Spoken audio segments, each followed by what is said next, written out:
Happy Monday, Mike Storey looking fresh. Storey, I shaved off my Hitler stash, my flavor saver for you. Yeah, your flavor saver, your soup strainer, et cetera, et cetera. I'm sure the wife is thrilled. Yeah, I did it for 4 days. She hates it. But the thing is, I'm going to tell her, I'm like, the more you say you hate it, the more I'm going to do it, at least for a short amount of time. And I like doing funky stuff with my facial hair. You don't get the opportunity to do that very often, Storey. You're just stuck with that 8th grade haircut that we all love. We love it. Wally definitely loves it. He loves everything about you, though. Wally's great. We all love Wally. Wally helps out when I'm feeling blue. I just remember Wally. I love it. Big week on the show, man. We have tonight's gonna be a great show. It's fantasy football mysteries. Thought it was a pretty fun little segment I came up with of just some situations, some players, some big picture stuff, some micro stuff. Just kind of talk about just the general landscape of certain teams and certain situations that we're all wondering, right? And we can maybe talk it out. As well as Thursday, the return of the A-team, Mike Storey and Nick O back together for the first time, and I want to say 2 years. Yeah, it's been a while since we've been on with I don't think I've done a stream with Nick O. I think it's the only time that I've done with him was in person. So this will be interesting. I'm excited. Yeah, it's going to be a great time. That's the schedule release, guys. So the schedule is getting released on Thursday, 7 p.m. with we already know the teams everyone's playing, but it's actually the schedule, the primetime games, the bye weeks, fantasy playoff schedules, which are definitely interesting to look into this time of year. I think some people might overrate that a little bit, Storey, in terms of like, we just don't know, like week 9 to week 17, these teams change so much. We're not even into, training camp yet, but there are some that just appear really tasty and some that are just like, all right, I might stay away from this guy because you see the Browns and you see the Steelers and, some of these historically pretty good defenses and bad matchups. Yeah. So, I mean, one schedule in particular has me terrified of any skill position player, including Davon Achane, and that's the Dolphins. They have a murderer's row for whatever reason this year. I mean, we could go through it, but it is a rough go for them. And then we'll take a look. I mean, we know the opponents that everybody's playing. We just don't know what the actual how it unfolds. We do know that Sunday night we're going to get the Cowboys and Giants, which will be exciting. Hopefully we get Malik Neighbors back for that. That would be just an awesome start to the season, right? If we could cap off Sunday with the Giants and the Cowboys, a couple of offensive explosions. They had some really good games last year. Remember that Russell Wilson game where it was like 42-39? Yeah, it was like 40 points scored in the fourth quarter. That was an epic game. Cruz wants to talk to Samson. You know what? We might actually be talking about Dylan Sampson a little later, but we all want to talk to Samson. I want to talk to Samson. Climb to the moon like that bitch Alice Cram. Funny. Cruz also says that Storey kind of looks like Brendan Fraser with the fresh shave. Is that a compliment? He was pretty handsome, dude, right? Remember The Mummy? Yeah. I love that movie. Oh, yeah. It's a giant franchise. Yeah. Apparently Bedazzled is supposed to be a really awesome movie with Elizabeth Hurley and him. I've never seen it. It's supposed to be really funny, like a really raunchy PG-13. Bedazzled. Which one is that? Is that the one where she plays like the devil and he asks for like a wish or something and she keeps on fucking with him? That's what I thought. I thought it was that one. I have seen that one. It's pretty funny. It's got its moments, but there's a scene in there where she's in her underwear and you forget how good looking Elizabeth Hurley certainly still is probably. Like I haven't seen her in a couple of years, but yeah. Oh, doggy. Mr. Free Throw. Derek says just don't end up like the whale version. He got really big, right? Yeah. Russell Crowe's huge now. Who's the other one that's really big? Steven Seagal is a fucking balloon, bro. Yeah, man. He you ever see the show Bad Thoughts on Netflix? No. It's I can't remember the comedian's name. It's a pretty over the line show. I recommend you watch it. Each episode's like 20 minutes, 18, 20 minutes long. They're not that long. It is raunchy. And there's one episode where he plays Steven Seagal and he's big. You should definitely watch Bad Thoughts. Tom Segura. That's his name. Tom Segura. Ah, there we go. All these late age, not late, but like middle to late age actors, they just let themselves go. And you know why? They're just, they're just trying to take it all in. They're taking all of life in. They made their money. They were pretty for a while. Now they said, fuck it. They're just going to wear sweatpants and go to fucking Walmart. Excuse me, sir. This is private property. What are you doing? Just taking it all in. You're staring at my daughter's bedroom. She's really grown into her body. This is going to be a fun summer for her. Hilarious. Hopefully they're not leering into teenage girls' bedrooms. Let's hope not. Hopefully Brendan Fraser's not doing that. And then you have the other end of the spectrum with Jonah Hill, who's looking really weird right now with that blonde hair, and he weighs like 170, but it's all skin. Like 30% of his body weight is just excess skin. Yeah, that guy is he's a little bit of a nut job. Yeah, I feel like ever since the issue with his buddy there, and he called him out, and now he's just lost his mind. He's lost his mind. He's got the weird beard and like the frosted tips. Like it's yeah.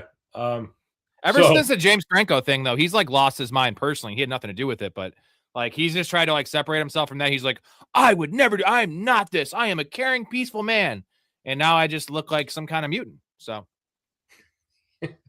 dude, James Franco. All right, I have a news note for you. David Njoku signed with the Chargers story, and I have a decent amount of Njoku in best ball, like 10%, not too crazy. What do you think about the landing spot? So the nice thing is we were getting him in like, pick 200. So I feel like he will return value. He was going to return value there no matter where he signed. I was kind of hoping he'd go to the Ravens and just play that Isaiah Likely role, or even the Bucks. But this is really bad news for Rondé Gadsden. That's for sure.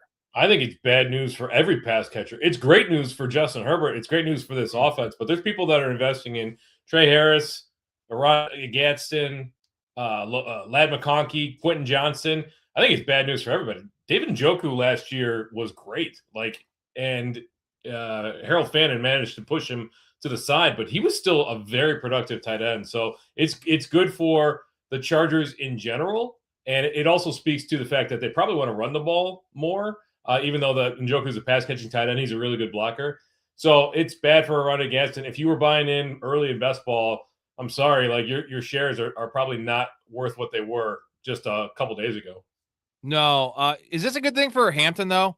Because, they brought in Charlie Kohler as well as that block tight end. So now they can play a lot of 12 and 13 personnel, which is just good for the running game. It's just good for it. And David Njoku is right in between those two guys, right?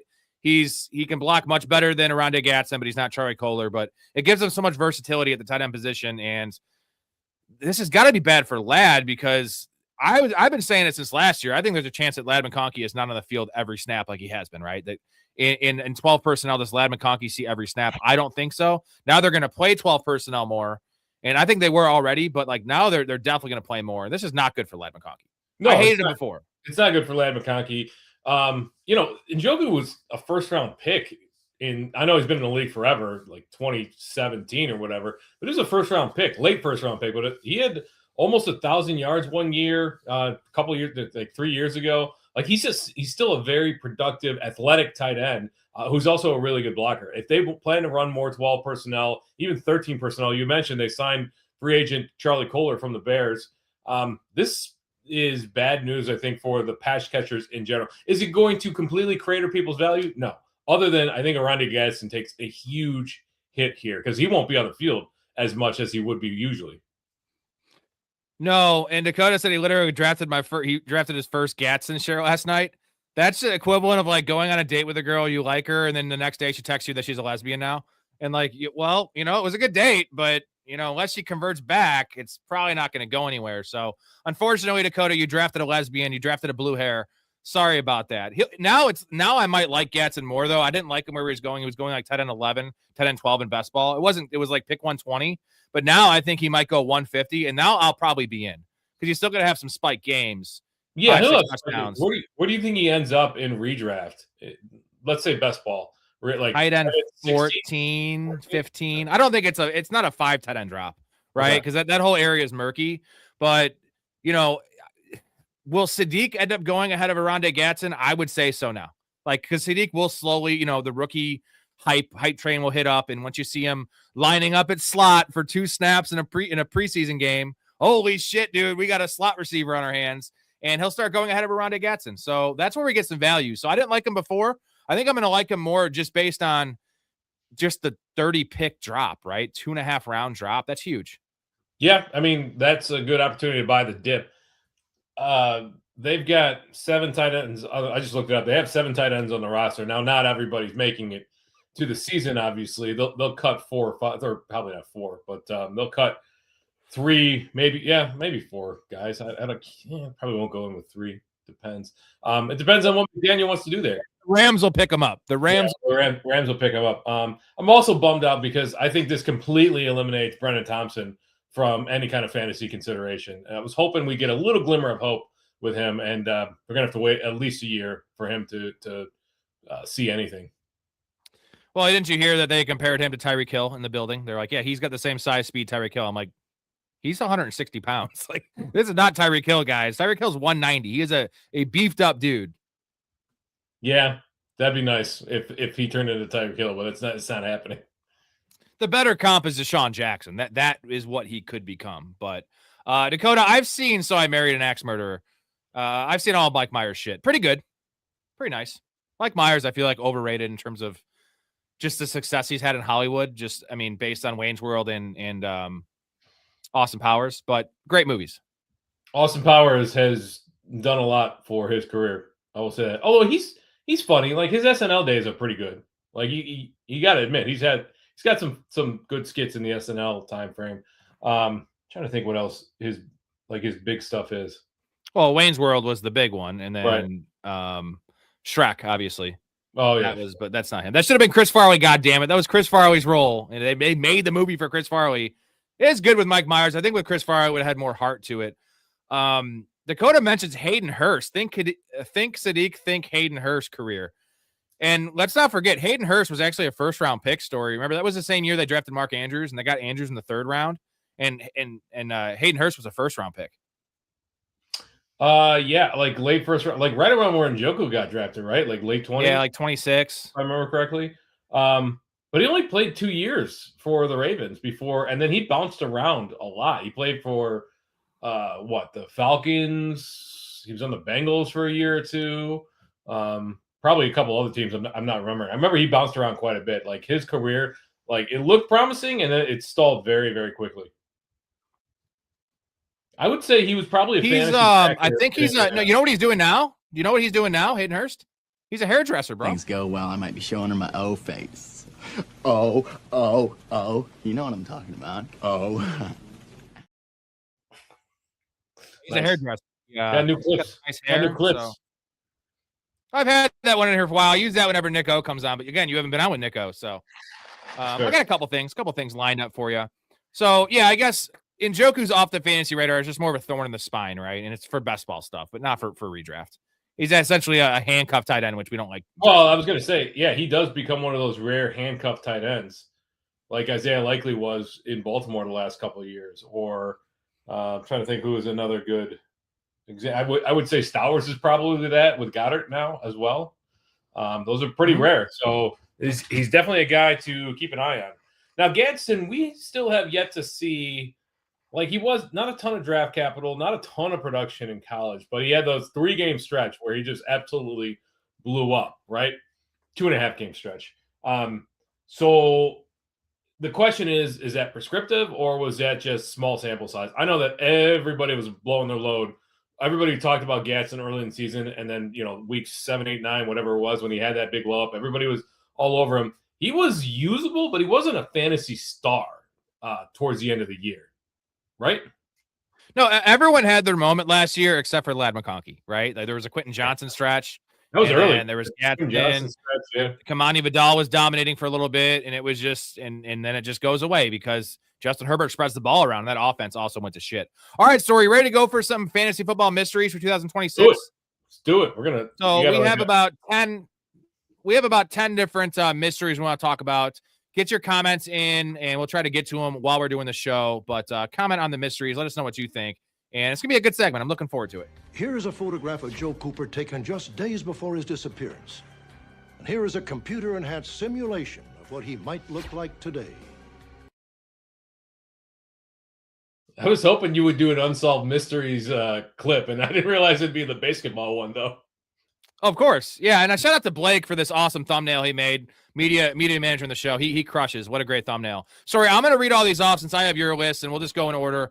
The first 2 I put on here are the ones that we had crossover on. We didn't compare lists, and you sent them to me. I had both these on the list, so let's start with these since we were kind of locked up here.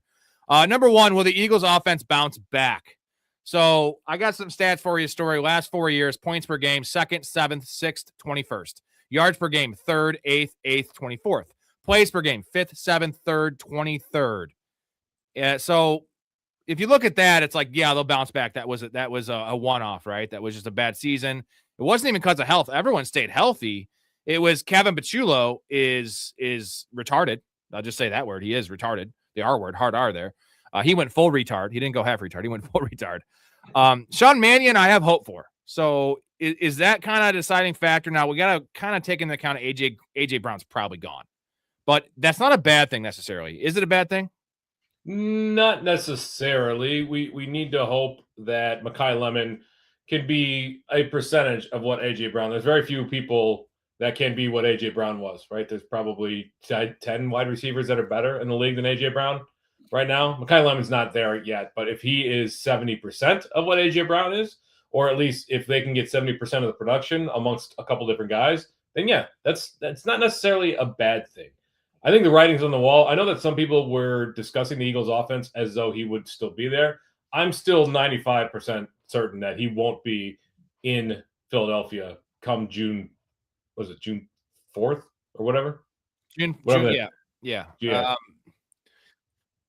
Having Devonta Smith is nice because you said that, can Mekhi Lemon's not going to be asked to fill the Devonta Smith role. So it's mostly, can Devonta Smith give you AJ Brown's production? I think he can in a different way, right? He won't give you the gaudy numbers because he's not going to demand and cry for the ball like AJ Brown, but he's a more versatile receiver than AJ Brown. He's just a better receiver, frankly, a better receiver all around. Now, AJ Brown is elite at 2 or 3 routes. No one runs a slant better than that guy.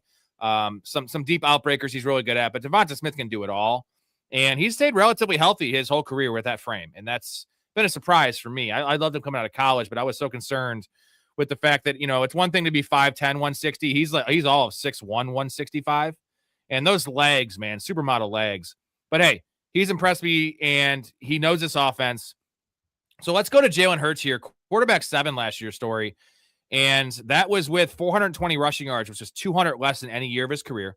Only 8 rushing touchdowns. He had 4 straight double-digit rushing touchdown seasons with a couple years of 14 rushing touchdowns. And a lot of that was the tush push was ineffective. And also, he just wasn't looking to run. He looked a little disinterested last year.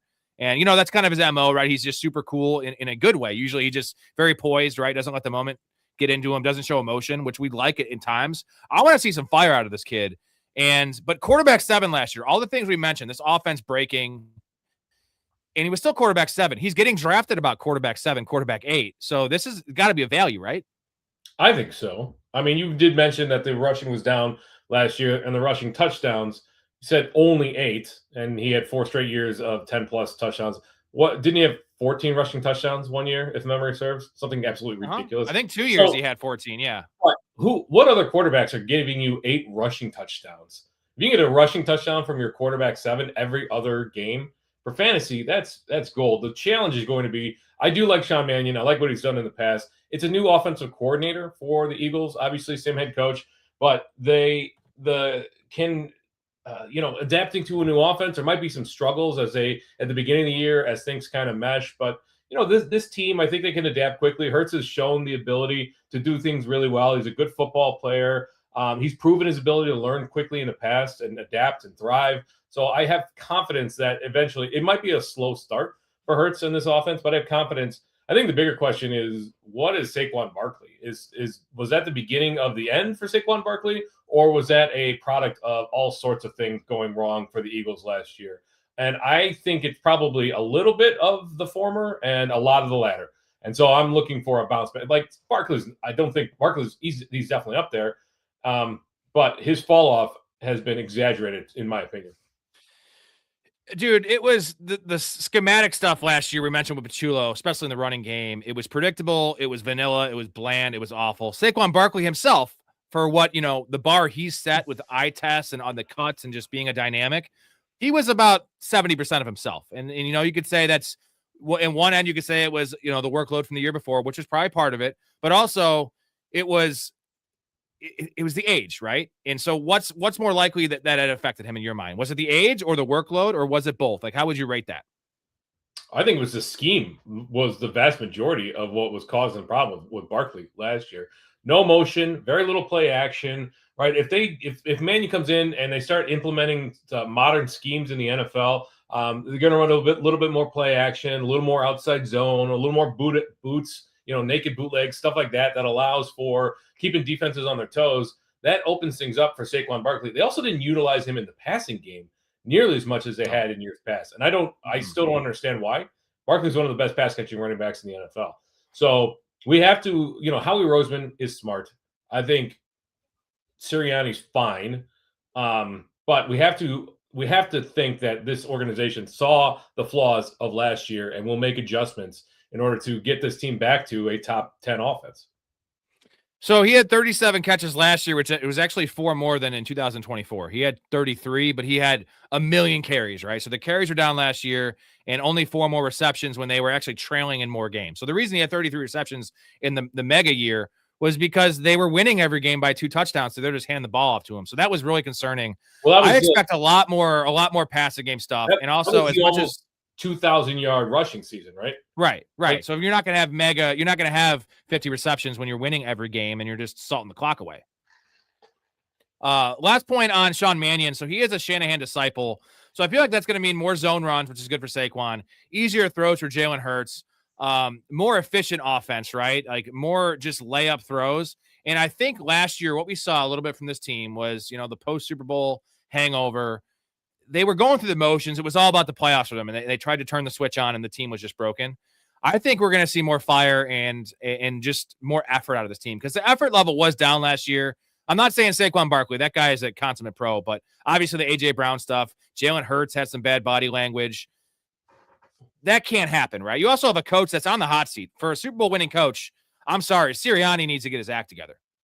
I agree. I don't think Sirianni's all that great of a coach. And he proved that last year when he refused to fire Kevin Pachulo because good coaches make decisions. They were buddies, Storey. They were buddies, man. Yeah, but good coaches are supposed to take the emotion out of it. So a couple more like intangible things. A.J. Brown, his being gone, like we assume he's gone.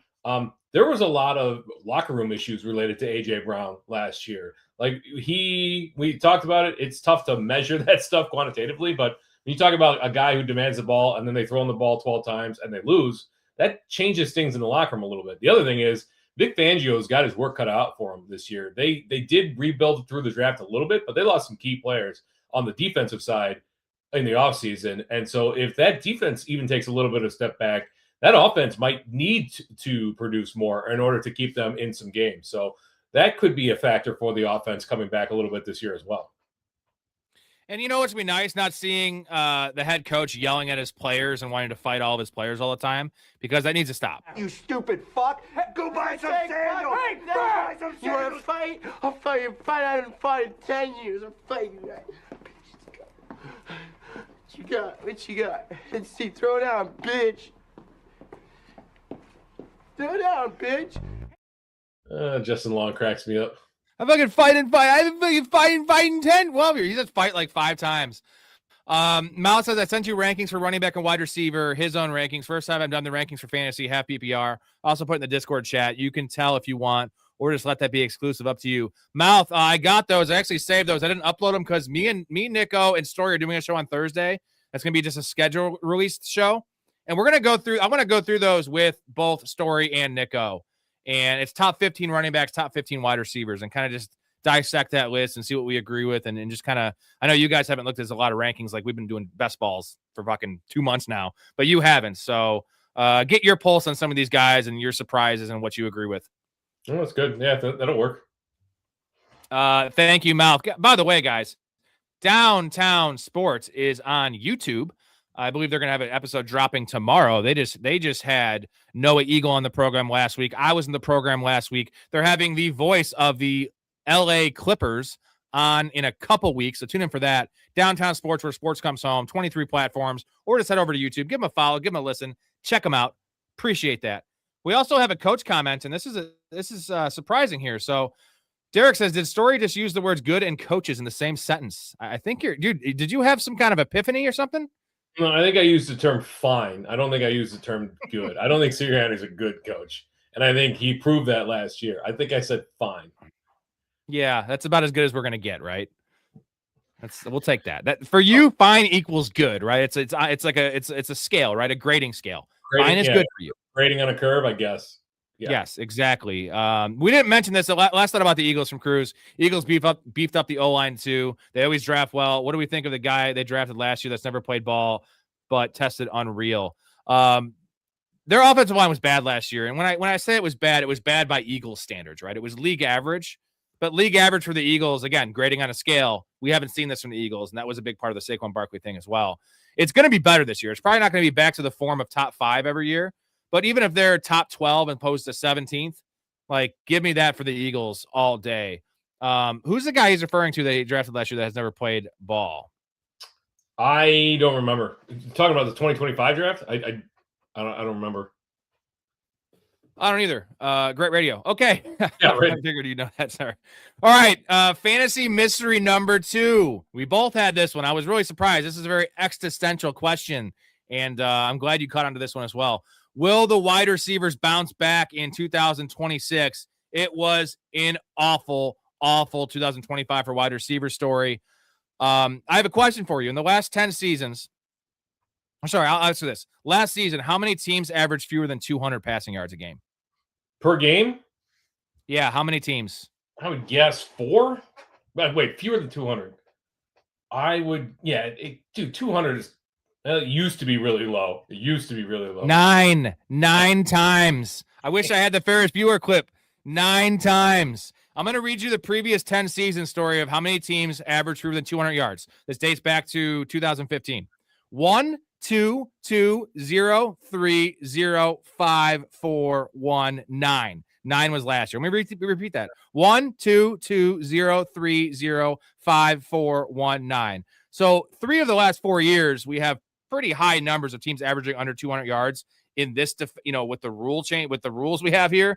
That's piss poor. 5 and 4 is rough. 9 times last year, 9 different teams did not average 200 or more passing yards a game. And I think I'm trying to think what contributed to that story. And I will say this, a lot of quarterbacks got hurt. You had Lamar down most of the year or playing hurt. Jaden Daniels playing hurt down a lot of the year. Daniel Jones missed the last half of the season. Baker Mayfield was playing hurt most of the year. Joe Burrow missed most of the year. Patrick Mahomes missed the end of the year. And then we also had J.J. McCarthy, who wasn't hurt. Sorry, Wally, if you're in here. But he might as well have been hurt. So is that why? Like, it's been a trend. It's been trending that way. But under 200 yards a game is wild, dude. Wild. Yeah, I needed to calibrate about halfway through the season last year when there was multiple teams, multiple quarterbacks, the Bears included, which they'd go into halftime with fewer than 100 yards passing, fewer than 80 yards passing, sometimes 60, 40 yards passing from a quarterback in the NFL in 30 minutes of game time. It's absolutely wild. I put down a list of things that I thought might be causing this. NFL 2 tight ends, like the reliance on 2 tight end sets. So they're running the ball, 3 tight end sets. New kickoff rules have changed things a little bit. Smaller, faster linebackers to compete with these pass catching running backs. 2 high looks, which we have talked about in length in the past. And the big question is, like, are QBs just stinkier? Are they just not as good as they have been in years past? Like, did we? No, because we just had an awesome NFL quarterback draft 2 years ago with literally Caleb Williams, Drake May, Jaden Daniels, Bo Nix. That's a really good class. Like, that's 4 franchise quarterbacks. Yes, but hypothetically, in the era of Manning and Brady and then Mahomes, etc., then these quarterbacks are so good that the talent has to rise to the level. We don't have a Brady right now in the league. Mahomes is not Mahomes anymore. He might get back to that at some point, although I'm worried about his long-term future with the injuries he's starting to pile up. So we don't have a guy that's carrying this league into the next generation. Like, who's the next guy that's going to be the all-time, passing leader? We don't have a Drew Brees on the field. We don't have a Peyton Manning throwing 50 touchdowns. It doesn't exist. So the level of competition, it's just not there anymore. These teams don't care about fantasy stats. They're trying to win ball games. And as this league goes, now, I am under the mindset that things are cyclical in the NFL. We are going to drag ourselves through this the next couple of years, 2, 3, 4 years. But eventually teams will adjust and I think we'll get back to more scoring. As it stands right now, buckle up because I think we're in for another record year in terms of low scoring teams. So I think it's a combination of a few factors, Storey. The number one is defenses are daring the offenses to run the ball.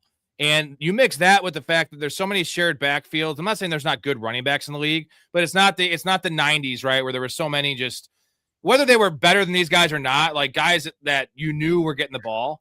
And it's just kind of a bunch of guys out there. You see it with the draft capital, and it's like, why not run the ball? And I'm going to put that with the same importance as the kickoff rules this year, dude. The field position is everyone's starting on the 40-yard line now. It feels like. So think of how much less field you had. Where back in the day it was touchback on the 20, then we moved it up, and now it's up to the 35. So now you just have, okay, we're going to kick the ball off, and now even a bad kick return gets you to the 33, 35-yard line. So, and you have teams running the ball more because they're playing for that 4th and short, right? Because you know they're going to go for it because they're already at midfield. So just more dink and dunk passes and just much more zone defense. I'm just going to watch everyone in front of us not get burned over the top. You can thank Tyreek Hill and Patrick Mahomes for that, by the way, because that's why all the defense has changed. And they haven't been able to adjust to it somehow in 3 years. But I think that's really a factor. And I don't think this number is going to be close to 9 this year. I think it goes back to 2 or 3. I do trust the quarterbacks we have now. Like, how many teams really have piss poor quarterback play? Raiders improved. The Jets improved. I mean, that was obvious, but Geno Smith will be better, and they have a good team. The Vikings will be better now. The Washington had a bad situation last year because of injuries. You know, like there's going to be better situations this year. There should be better situations this year. At the same time, these teams are gearing up to run the ball quite a bit. We saw that with so there's a lot of we saw it first. My thoughts are all over the place, but we saw that with the proliferation, the sheer numbers of blocking tight ends that got drafted in this draft, right? Tons of blocking tight ends got drafted in this draft. Nate Bartelt got drafted in the second round. The second round, yeah. And although we saw probably a record number of wide receivers, look at the profiles of these wide receivers. These aren't guys that are like big body contested receivers for the most part. And those guys that are, they didn't have the college production nor the athleticism to really make a difference in the NFL. So it's speedsters. It's guys that are going to be able to clear out the underneath stuff. And what is that good for? Running the ball. So I'm worried that we're just going to get another year or two of this before offenses have to adjust to what defenses are doing to kind of stop them. I don't see this getting better this year at all. Like, I get it that some situations should be better, but there's going to be some situations that are going to be pretty atrocious, right? Like the Browns and the Dolphins. Jets is going to still be bad, I think. Las Vegas is going to suck, to be honest, in terms of passing. Yeah. So the scoring numbers weren't crazy low. We have had some dips the last few years. The scoring numbers aren't correlating with the passing yards as much, but there's a lot more pass interference now getting called. And like I said, the field position. But last stat for you. So last year, 24 wide receivers averaged 7 targets per game. The previous 6 years, we had 30 plus every single year. 30 plus guys having 7 or more targets per game, whether they got hurt and played 6 games or 8 games, whatever. 24 last year. That is really low. And you see it with the ADP of these receivers. It's like after the first 5, and once you get to past Justin Jefferson, it's the Drake London, Malik Neighbors, Nico Collins tier. Even Nico Collins, he's done it on efficiency, right? The guy's never had 140 targets in a season. So it's like, get your top 5 guys. After that, it's just a giant tier of, you're banking on touchdowns, you're banking on the offense they play in being great, but you're not going to get, the 170 target seasons. That is literally set aside for JSN, Puka, maybe St. Brown, right? Maybe CeeDee Lamb, but now that he has George Pickens there. So it's just the tight end. The fact that there's so many tight ends now and they're just running out of 12, those guys are getting targets. They're stealing touchdowns. Well, but it's crazy. So they're running 2 tight end sets a lot. So it's like, okay, we don't have a Gronk, a Jimmy Graham, a Kelsey anymore. There's multiple guys, hopefully Loveland and Warren can kind of get in there with McBride and Bowers, but even Bowers has Michael Mayer to deal with, which after this year, he's a free agent. So I would thought you'd be pretty excited about that. Let him go. And anyway, there is one more. Hey, be careful. We don't have the dynasty draft yet. Let's not give away all our information, Story. Yeah, you're right. Okay. Yeah, it didn't happen. There is one more factor to this, and I think Kirk Cousins brought it up during the season last year. the college game itself has changed over the last decade, half a decade or so, in that they have simplified the offense for these specialized players that are coming in and can do one thing really, really well, and they do it really well, but they don't have the full package when it comes to processing the field, intelligence, running pro-style offenses. They don't really exist for the most part outside of a few programs. We look at these Mickey Mouse programs like Tennessee that we've talked about, Georgia Tech, for example, where it's just a running quarterback all day long, Haynes King. But they don't have, they're not trained. They're not getting the experience they need to come to the NFL prepared to run a pro style offense. Cousins was talking about, like, in his day, you get through your full progression before you make a decision on taking off and running. Nowadays, they basically look at half the field and decide based on the defensive coverage, they're going to eliminate one half or the other half. So you don't have to go through half your progressions. That changes things when it gets to the NFL because defenses are much more disguised. Defensive coordinators are a lot more sophisticated in the NFL. So that's part of it too, probably. There's all these factors are probably coming together in some way that we can't really parse out. I think it will change back though. Just not this year. I don't think it'll be this year. It won't be as bad as last year, but to go from 0 to 100 is hard to do, and we'll see. I do like the quarterback play in the NFL right now. I think last year was a one-off, and I think the injuries had a big part in that. Mouth sends a super saying, "Look, I can't do this alone. Support. I got bills." Sends a super to tell other people to support. I love Mouth. Mouth is the fucking GOAT. Downtown sports guys, and I do appreciate all the support. I do this. I need to. I'm working for tips here. Essentially, we both are, Storey. So I know it's still May, but the content never stops around here, motherfucker. We're rocking literally 25 shows a month minimum. And then once July comes on, I'm not missing a day until January, pretty much. That is a level of commitment that few people understand in this day and age.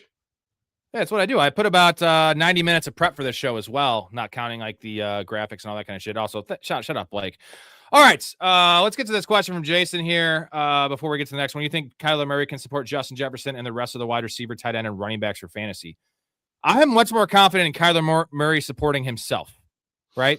Like, because of his legs, I think he's going to run more. He'll support Justin Jefferson, but can it pay off at ADP pick 10 Storey, wide receiver 4 or 5? Can that pay off? I think that's the bigger question.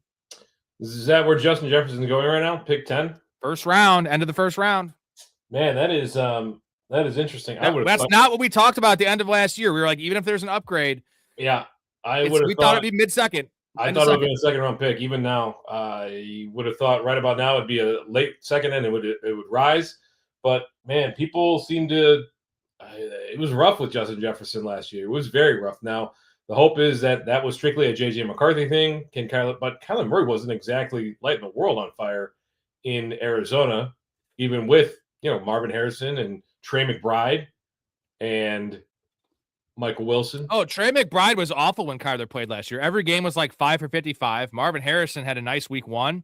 Michael Wilson was doing nothing. So the offense was nothing under him. So Addison should be fine at his value to return value there. Jawan Jennings, same thing. Hawkinson, same thing. Those guys are going so late. But Justin Jefferson's not. He is still going in the first round. All-time talent. All-time, not all-time, but elite offensive mind there in Kevin O'Connell, Mike Storey's twin. That's too pricey for me. I'm probably out on Justin Jefferson. As much as I wanted to buy him this year just based on betting on the talent and betting on Kevin O'Connell, now it's tied to Kyler Murray, who I love for fantasy as a bounce back, but he can have a bounce back year without throwing 4,000 yards and 35 touchdowns, right? It can be literally 3,400 yards, 23 touchdowns, but he runs 6 in and has 700 yards rushing. That's a successful season where you're drafting him. 700 yards rushing, that is aggressive for a guy that had a pretty major injury last year and who didn't look like himself very much at the beginning of last year. I think that's a little 6 touchdowns I can certainly see. Okay. 600 yards. Okay. Call it 550. Okay. No, I think that it's a make or break year, and like he's just going to start running. This is a good call from Mouth. I think Kyler will pay off Aaron Jones and Jordan Mason more than the wide receivers. Let's just call it the running back room, whoever that happens to be. Maybe it's Claiborne. Maybe they bring in Najee Harris. Whoever it is, right? Because it's going to open up more lanes, and it's been good for James Conner in the past. And it's just Jefferson will be fine. He'll be way better than last year, but way better than last year does not make him a viable top 10 pick. Right. So that's the decision you have to make. Do you believe that last year was strictly a JJ McCarthy thing? And if Kyler Murray is even passable as a passer, then Justin Jefferson's going to bounce right back into the top 5. Or is it endemic of the Vikings offense in general, and Kyler Murray isn't necessarily the solve or the salve, whatever you call it, the balm that cures everything there. Who told you to put the balm on? That's the balm on. That's good. We got Mark in the chat. Shout out, Mark. What's going on? The famous Let's Get It. We appreciate Mean Muggin. I call him Mean Muffin, but you're the man. Mouth does like Addison as well. And yeah, Addison just seems like it just makes more sense because it's literally in a 10th round pick. You know, like there's not much downside. Justin Jefferson can sink your team again. Not like he did last year, but think about it. Last year he was going 5th overall with the quarterback questions. This year he's going 10th overall. Like with what we saw last year, I feel like it should be a 10 pick dip, not 5. That's not enough for me. I'm out. I think you have to be out, but let's see what things look like. Well, the problem is we're gonna see nothing but highlight catches from Justin Jefferson, from Murray to Justin Jefferson in the preseason, right? We're gonna go on Twitter and we're gonna open it up and it'll be some acrobatic catch, some crazy throw, and his ADP is only gonna climb from there. So because here's the point, Storey. Early ADP, I'm talking best ball, which the only people drafting best ball right now are people like me and Mouth, and like psychos, sickos, and Dakota, right? That know ball, that are obsessed with the NFL, that are paying attention to everything, and know what happened last year. Beyond just the numbers, we know what happened last year. And he's still going that high. When redrafts start and you have your home leagues and you have morons that we draft with, they're going to be like, Justin Jefferson, enter the first round? Suck my dick, bitches. I just won the week. They don't understand. They don't look at last year's numbers. They just see Justin Jefferson, right? It's a name they know. It's a guy they saw win leagues before. And I feel like you're drafting him at his ceiling. And, you know, with an end of the first round pick, there's still 10 spots to climb. That's not a good proposition in my mind. I'm out. I mean, Addison could be the beneficiary, as Mouth said. Like, he could be the guy that catches the underneath stuff, and Justin Jefferson could be like, I hate to think of the idea that Justin Jefferson is a sacrificial X, but that's basically the position that he played last year. So it worries me. Everything, like, to pay off at wide receiver 4, pick 10, everything has to go right for the Vikings and for Justin Jefferson. I just think there's too many variables. Dakota says, why are we forgetting Addison has more off-field nonsense than 20-something Rob? You know what? I never once got arrested. I got arrested when I was 15 for underage drinking, but the charges were dropped. So that was not 20-something Rob. I broke the law a lot, guys. I don't want to go into details, but I'm pretty savvy. I also never got a detention in high school. So I just, I'm slick, I guess. Who knows? Anyways, Mr. Free Throw, Derek, appreciate you. My dynasty squad has Jefferson, Drake, London, Pickens, and Olave. Will Jefferson be an every week lock? Oh, he's an every week lock. Like, we're not worried about that. We're worried about redraft. Like, he's still a really good asset in dynasty because what is Jefferson, 27 years old? 27. Like, Also, dynasty leagues in general have bigger rosters. So yes, like in dynasty, he's an every week lock. When you're starting 4 wide receivers and 2 flexes, like, you're not gonna find better than Justin Jefferson in terms of, like, because there's 12 teams, right? Not everybody's gonna have a top 10 wide receiver on the roster. Now his team, if there's no flex in this league, he has Drake London, George Pickens, and Chris Olave. That's sick. Like, there's gonna be some discussions there, but we would still want like Justin Jefferson or Drake London. So here's how it's in order. The way he listed it is the order they're going in ADP. It's Jefferson, Drake London goes mid-second, Pickens goes early 3rd, Olave goes mid-3rd. We'd still want it in that order. But it's close. I mean, Olave is. I'd want Jefferson over Olave every single week. I love Chris Olave, but I would want Olave over Pickens too. But I understand the ADPs for Pickens and Olave. I understand that order. Drake London, why is he a 2nd round pick? Did we forget what he did last year when he was healthy? Yeah, he missed a few games in near the end of the season with that injury. But did we forget how good Drake London was last year? Right. It's the quarterback questions because you got Tua, who is a concussion away from death and also has no arm and no mobility. And you have Michael Penix, who has real injury concerns of his own coming off an injury. Also, can he stay healthy? And his accuracy is bad. Now, when Drake London has played with a healthy Michael Penix and they've both been healthy, it's been a top 5 receiver in fantasy. So I prefer, we definitely want it to be Michael Penix, guys. Where, like, if I'm a Bijan owner, I probably want it to be Tua because that means 95 catches for Bijan? Like, he's not going to do anything else. Yeah, I still think that I'm keeping Bijan, even with the quarterback questions. I'm keeping Bijan over Jahmyr Gibbs. I think that in general, I think we're going to see more receptions from Bijan just because of how close to the line of scrimmage I think this offense is going to operate this year. It's a good call from Mouth, calling Addison a possible Greg Dortch with talent. And Greg Dortch was always a guy for his snap volume and his role, always overproduced that, even without injuries. So that's a good call because that is a type of player that Kyler Murray likes, right? The shiftier, small, pretty athletic, bursty guy that is lining up in the slot. So if that's Addison's role, we do like that because we know this, that throwing dig routes was Justin Jefferson's favorite route. That he ran it more than anyone in the league the first couple of years. And that's Kyler Murray's least thrown route in his career. He refuses to throw it. I don't know if he's incapable. It's hard for him to see. So we got to figure out what's the breaking point story. Are they going to run that route and say, Kyler, you're throwing this? Or are they going to take that away from Justin Jefferson? Now, he can do every route. He can run everything at elite levels. But that is his most winning route, his most winnable route, and his favorite route. So there's just a lot that's something we don't know, though. That's just an existential question that we're just going to have to wait and see, unfortunately. That's why you don't take him at 10th overall, because we just don't know.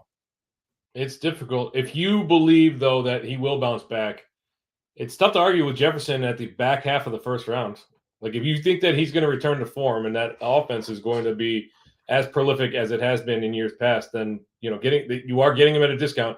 I just am of the mindset that everything has to go right. And I'm not, and it certainly could, but I'm not, there's too many variables here. Thank you, Mouth. Kyler is going to educate Jordan Addison on how to break the law without going to jail. Edibles and Grand Theft Auto. He can throw grenades at opponents and in cars recklessly to his heart's content with VR with Kyler. Yeah, just hang out and play fucking Xbox with Kyler Murray. How about that, man? That sounds like a good night, honestly. Some video games, some candy, some Orange Crush or Mountain Dew, if you will. We like that. Or the Mountain Dew Code Red. Good stuff. Yeah, overrated, bro. You like it? You're the only person in the world. Are you the reason that it's still in business because you're the only one buying it? Dude, I haven't had a Mountain Dew in probably 15 years. You remember the old Mountain Dew lowers your sperm count thing that was going around? Kind of, maybe. When I was drinking a lot of it, I was like 9. I was like, joke's on you, motherfucker. I don't have any cum. I can't lower sperm count. I got 0. I don't remember that. When you're 9. Well, like if you're like me, I started masturbating at a pretty young age, and it feels good, but nothing comes out. Crickets.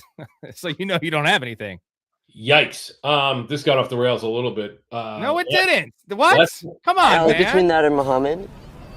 Why the fuck would it be between that or Muhammad? Why don't you just pick a common name like a normal person? Muhammad is the most commonly used name on earth. Read a fucking book for one. The last point on the Vikings, they're still running a quarterback competition there. It's not necessarily Kyler Murray's job. Yeah. That is one of the risks of drafting Kyler Murray because I'm 95% sure he's winning that job, maybe more. But if he plays poorly or gets dinged up, here comes J.J. McCarthy or Carson Wentz. One guy has really high draft capital and was a franchise quarterback, and they both have high draft capital. One was leading a team to a Super Bowl run way back in the day with the Eagles. So, yeah. All right, let's move on to our number 3 fantasy mystery. Derek says original Mountain Dew is goated. It still is. I love it. Diet Mountain Dew is probably the best diet soda. Doesn't taste any different than Mountain Dew. Fucking love it. I think you can get Diet Mountain Dew at Taco Bell. Correct me if I'm wrong. Yeah, I'm sure they're a big Mountain Dew place. All right, number 3. Will Cam Scatterbo be a workhorse with fantasy value where he's going coming off injury? So currently he's going running back 21 Story. That's 4th, 5th round. Kind of in that no man's land, right? The running back dead zone. What do you think? This was your question. This was my question. What do you got question. for me on Cam Scatterbo? So last year, when Scatterbo managed to take over the job there, it was a very small sample size. I'll be the first to admit it, but it was 410 rushing yards, 24 catches, and 207 receiving yards. 207 receiving yards with 7 total touchdowns. That was 14.5 points per game in fantasy, which would have been the RB10 overall prior to being injured. He's only 24. He's had plenty of time to recover. This was a October injury, if memory serves. He should enter the season as the running back 1 there.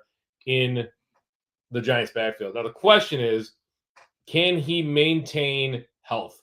Because I don't think it's a question of talent or ability or desire. The guy has certainly shown the willingness to put his body on the line. The question is, does his play style, it worked at Arizona State, is it going to hold up to the brutality of a 17-game NFL season? And I would predict that he probably misses a few games here and there. I'm not worried about the ankle dislocation. I'm just worried about the overall health of him throughout the 2026 season. Well, that's why Tyron Tracy and Mouth thinks that Tracy's a better back. I wouldn't go that far. I think they're very similar. Tracy's been great if you take away the fumbles his rookie year. He's been a pretty, not want to say elite running back, but he is converted wide receiver. He's got the run. He's got the wide receiver skills. Definitely a underrated runner in between the tackles. And I think he's earned the right to battle for this backfield. And the fact that Scadabo's going in the 4th or 5th round and Tracy's going in the 10th or 11th or 12th round, like, I want Tracy in if, like you said, you're not too worried about the ankle dislocation. We are worried about the concussions that he's going to have and whether they get reported or he stays in the game. Brian Daboll's gone, by the way, guys. So that's less likely that they're going to play through concussions because he won't let his players be concussed. Tyron Tracy is going to, even if Scadabo's, everything's good, right? He's 100% healthy, back to full bore. It's going to be probably a 70-30, 65-35 split. But you're going to have at least one concussion this year from Scadabo, probably missing 2 games. That's worth the price of admission for me as a guy that could be almost a flex-worthy player if this offense takes a step forward, which we all expect it will. Yeah, I mean, the addition of your boy, Malachi Fields, should certainly help things in the offense. Another year for Dart, his sophomore season, should advance there. It showed promises. I get worried about that injury, but as a 5th-round pick, am I willing to take a chance on a guy that showed the kind of upside that we saw with Scadabo last year? Like, do I want my running backs to play as recklessly as Scadabo? No. Hopefully, maybe some of that can get coached out of him. But do I want a guy that will put his head down and will grind out the tough yards, as well as being a heck of a receiver? Like, I think people were concerned that his receiving game wouldn't translate to the NFL. He certainly put those fears to rest. Yeah, it's a 5th-round pick is, I don't know, that doesn't seem that rich to me. You're not going to get anything useful. You're drafting Tracy as a straight backup, realistically. Let me ask you this: David Montgomery or Cam Scadabo? Are they going in the same range? Right next to each other. Yep. Scadabo. Give me David Montgomery for security, baby. Come on. I don't know, man. Like, I don't. Who are you more worried about? Woody Marks backing up David Montgomery or Tyron Tracy backing up Scadabo? I'm not worried about either of those guys taking enough work away to make it a question mark. What I'm worried about is the offensive efficiency of those respective teams. I think the Giants. So you're going to trust the Giants over the Texans? I'm going to trust the Giants offense over the Texans offense, because the Texans offense is built to grind things out, whereas the Giants offense has brought in some very explosive playmakers. And I'm excited to see what they do. Hopefully Neighbors is healthy to start the season, or at least he comes back very quickly because they need him. Man, I guess I'll say this. If I have a running back already and Scadabo would be my running back 2 and Montgomery's my running back 2, I probably want to shoot for upside. If I'm going wide receiver, quarterback, and it's my 5th-round pick, I need a safe running back 1. I'm taking David Montgomery in my running back 1 slot. Like, I can't take the question mark of Cam Scadabo. Give me David Montgomery all day. I think he's going to explode like all over everyone's face. Dude, I'm a Cam Scadabo guy. Story. Remember, he was on my pillar players last year. Yep. I literally had like 14 Cam Scadabo shares, and he got hurt, 2 weeks after Tucker Kraft got hurt? And I had Tucker Kraft in 19 leagues. So, like, my world was just crumbling. And, like, luckily I had Javonte Williams to kind of pick up the slack. But, like, those teams, I had so many teams with Javonte Williams, Tucker Kraft, and Cam Scadabo. I was hard as a fucking rock, man. Like, it was wheels fucking up.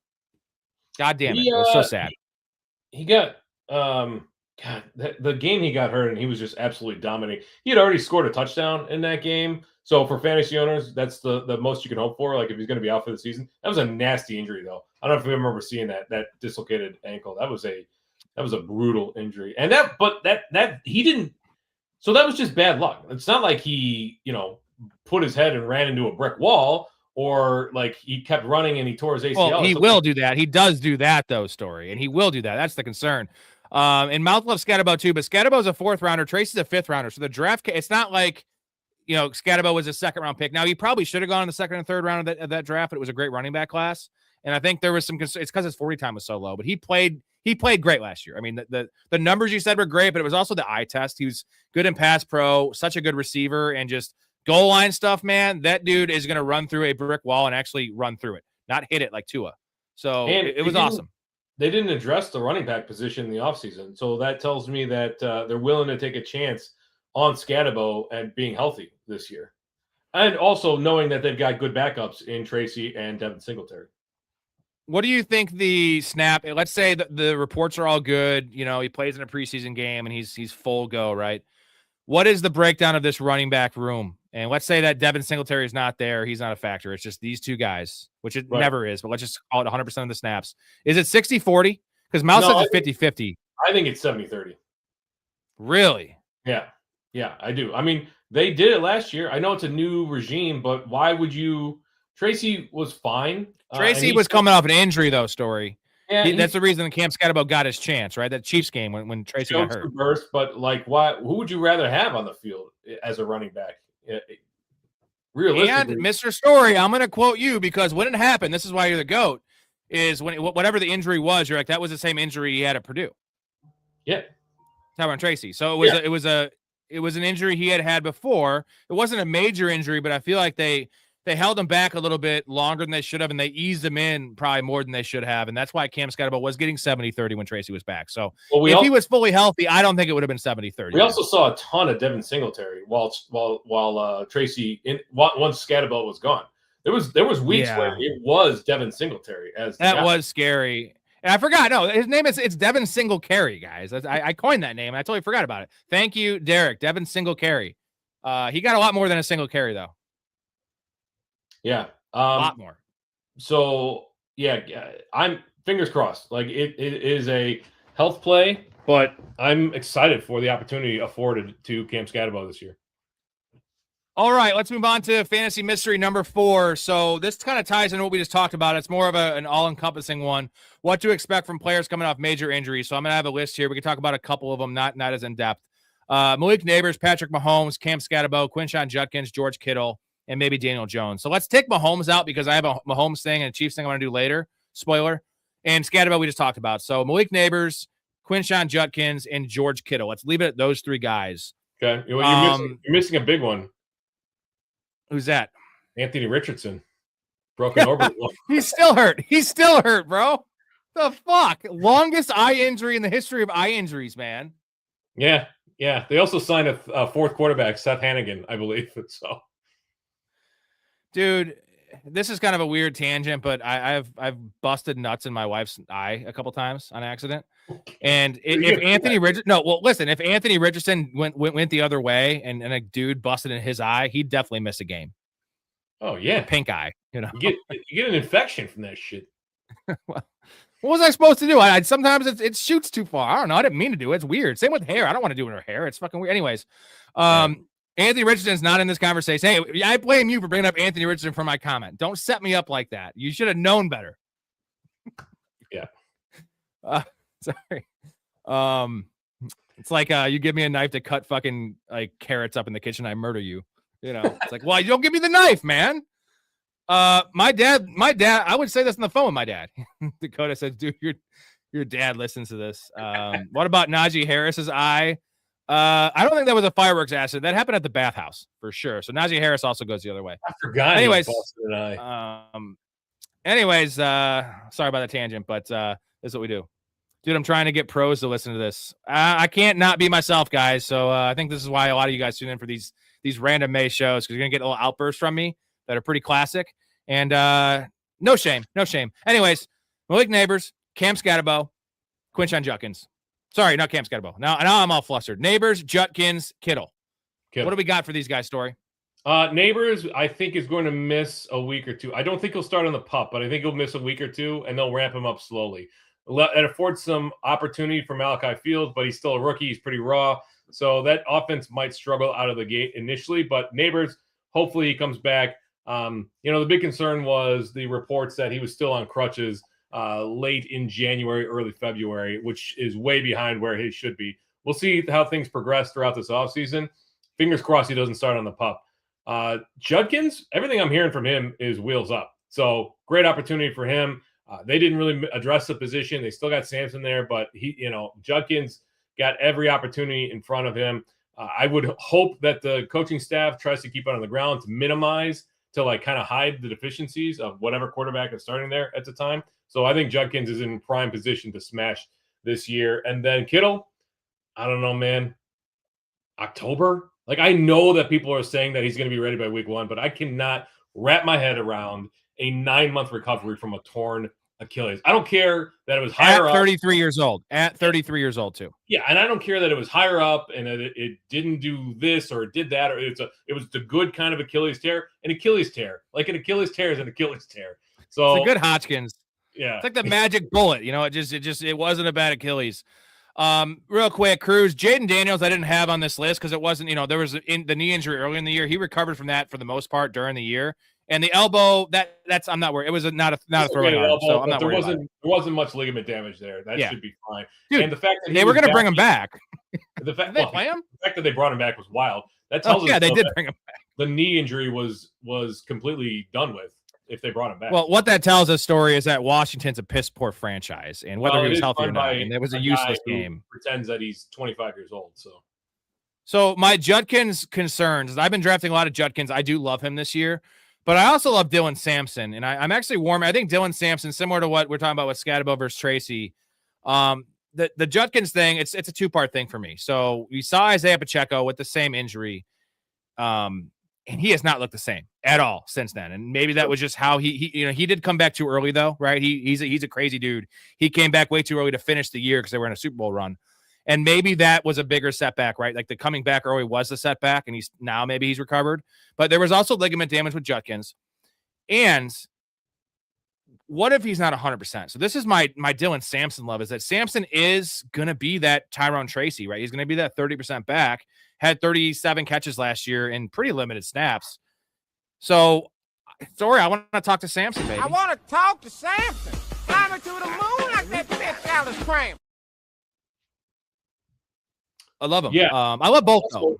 That's a good pick. Jerome Ford is gone.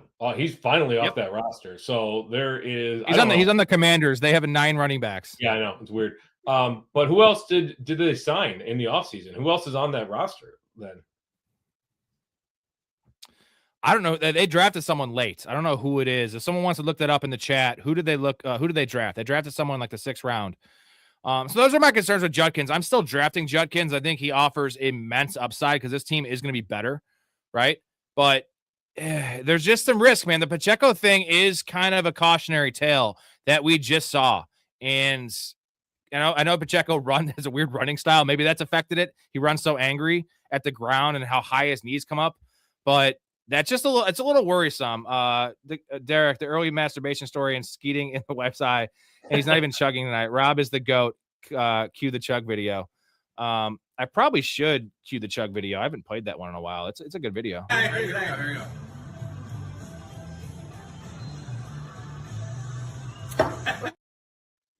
Outstanding. Just for that super, I am gonna just chug one anyway, just because you're the shit, Derek.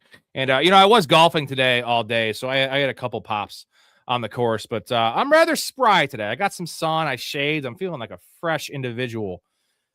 All right, let's move on to the next one. Did I miss any comments? I'm trying to get to as many comments as I can, guys. Again, hosting is hard.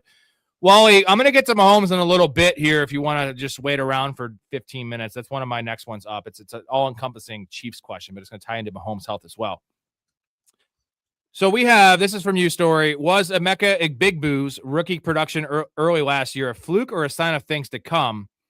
I think another way to phrase it is, what's the real Ibuka? Was he playing hurt all year? Like, was the early stuff fluky? Because it was a lot of touchdown Story. And it was a lot of badass throws by Baker Mayfield Story. And, Baker's production also fell off. So not to put it all on Ibuka, Baker was playing hurt.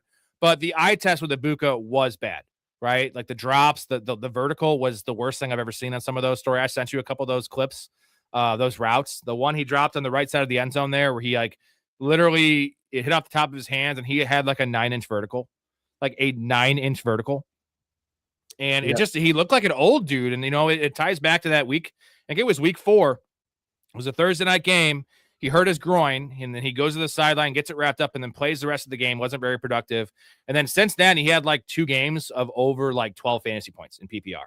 And he played every game, which I do like. So what is it for you? Like, which way are you leaning on this one?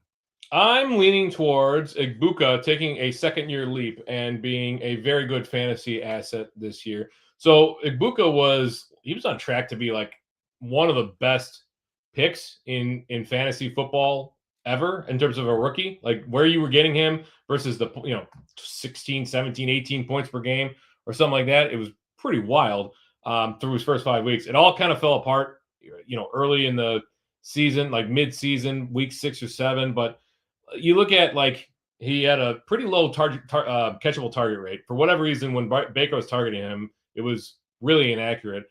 He had a really hard fantasy wide receiver schedule. He dealt with a hamstring injury later on in the season. He had a QB that was dealing with his own injuries, multiple injuries, including one to his shoulder, which should have knocked most people out for several weeks. It wasn't a walk in the park for him, but what we saw in that first 5 weeks was really impressive. Time heals a lot of wounds, including this hamstring injury. That chemistry, that second-year chemistry should develop, and Mike Evans is gone now. I'm hoping that Igbuka doesn't become strictly a decoy to open things up for Chris Godwin, and that this offense is very productive in that regard. So I think that, we got a new play caller there. It's like the 6-1 for Baker Mayfield in the last 6 years, but he's another guy that can adapt pretty quickly. Evans being gone opens things up for Igbuka. When Evans was on the field last year, what are you laughing about? The comment. I just put it up there. Jesus Christ. Pretty good. Thanks, Dakota. Anyway, where was it? Bottom line, I'm of the mindset that I think that we're going to see it won't be like how crazy it was in the first 5 weeks of last year, but it should be a bounce back season for Igbuka. Oh, third round Story. So it's end of the third round for Igbuka, pick 35 to pick 38, roughly. What do you think about that in PPR? When I'm going to tell you this, Chris Godwin's going in the 90s. So Chris Godwin seems like the value. I mean, I know it's easier to return value at 90, but also a guy that's been hurt quite a bit and definitely getting up there in age. But that's pretty high stock end of the third round for Igbuka. Like he needs the ball out. He doesn't need to play like he did the first 4 weeks. He needs to just be consistent, right? He should have 7 or 8 touchdowns. This is a bet on Baker more than anything else. I think it's a bet on Baker and the Tampa Bay offense, the new offensive coordinator and Zach Robinson. A lot of that needs to mesh in order for this Tampa Bay offense to get back to as prolific as it was in 2024, which I think is going to be very difficult to do. But yeah, it's a bet on Baker bouncing back. Igbuka,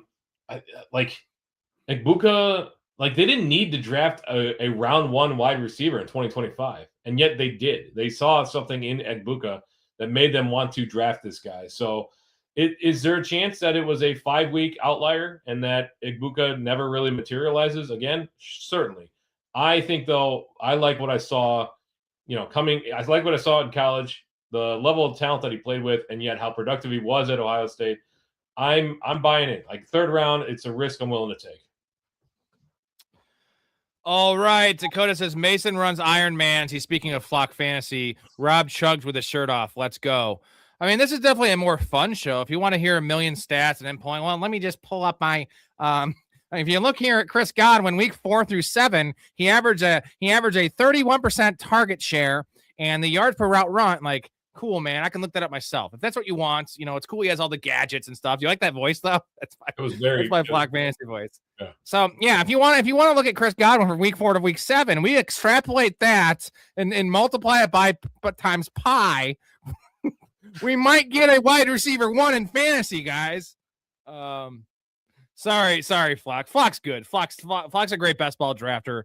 I don't know. Guess what? Flock, come play 10 redrafts with me. I'll bet you $10,000 that I finish higher. So if you want to send that message to Flock, I think Story's taking me in that one, aren't you, Story? That's the plan. Wait, I wasn't paying attention. I gotta hit the head real bad. I've been drinking. I said if me and Flock did 10 redraft leagues, not best ball, Fantrax Public, no redraft. trade. Taking? Who are you taking to make more money? That guy right there. Thank you. Gary Gaetti. The rat, Gary Gaetti. I am the rat. All right, I'm going to hit you guys. While you go, P, I'm going to hit you guys with the intro. We have 5 more fantasy mysteries, and we'll get to some of your questions here after this. Oops, had to scroll down. I'm still here, guys. Still here. A lot of clips here. There we go.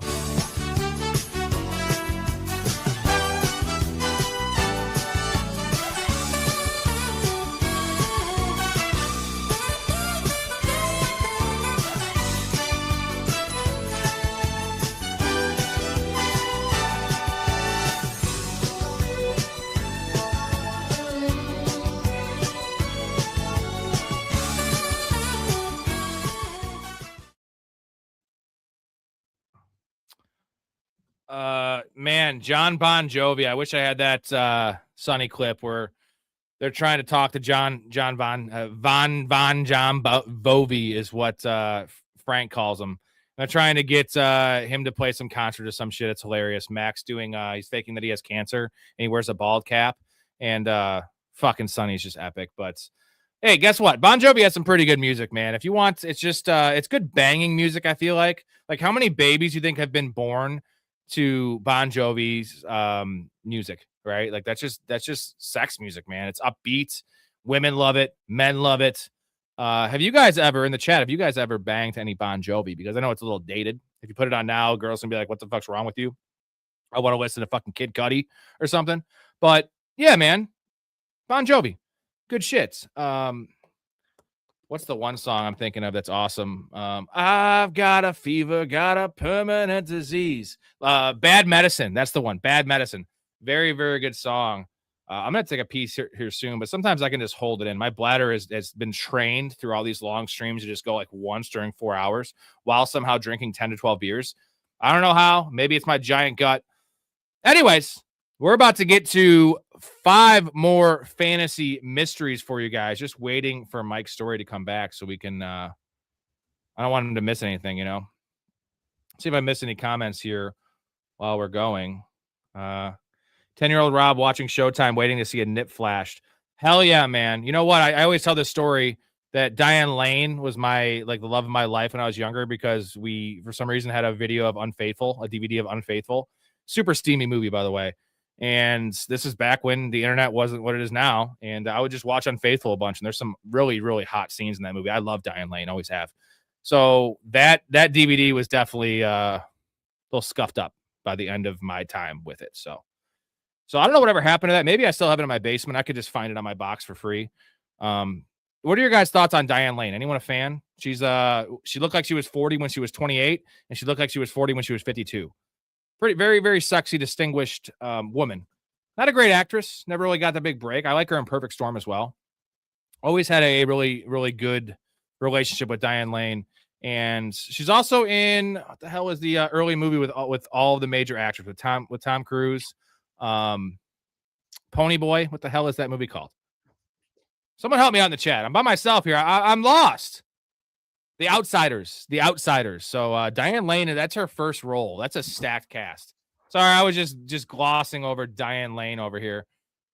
Love Diane Lane. Diane Lane or old school Diane Lane? I've always loved Diane Lane. Anyways, Fantasy Mysteries Part 2, guys. We have 5 more Fantasy Mysteries for you. Here's the first one. Is Lamar on the decline, Mike Storey? Is Lamar on the decline? So last year was awful, and he was good the first 2.5 weeks before he got hurt. He was playing like MVP Lamar, and then he gets hurt, and it's just not the same. The passing was awful, right? He was missing wide open guys, wasn't having his feet under him, just accuracy's bad, down the field was bad, and he just wasn't running. And he looked a little better right before the second injury, and then it was just over. So is there a chance he's 29 years old? I believe he's 29 years old. Is there a chance that this is the decline? Not saying he's done, but MVP Lamar is dead, or does he have a year or two left?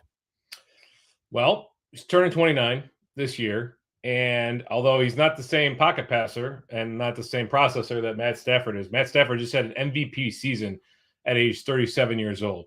So if you subscribe to the notion that quarterbacks can be productive well in their 30s, I would say certainly no. I would say he's not on the decline.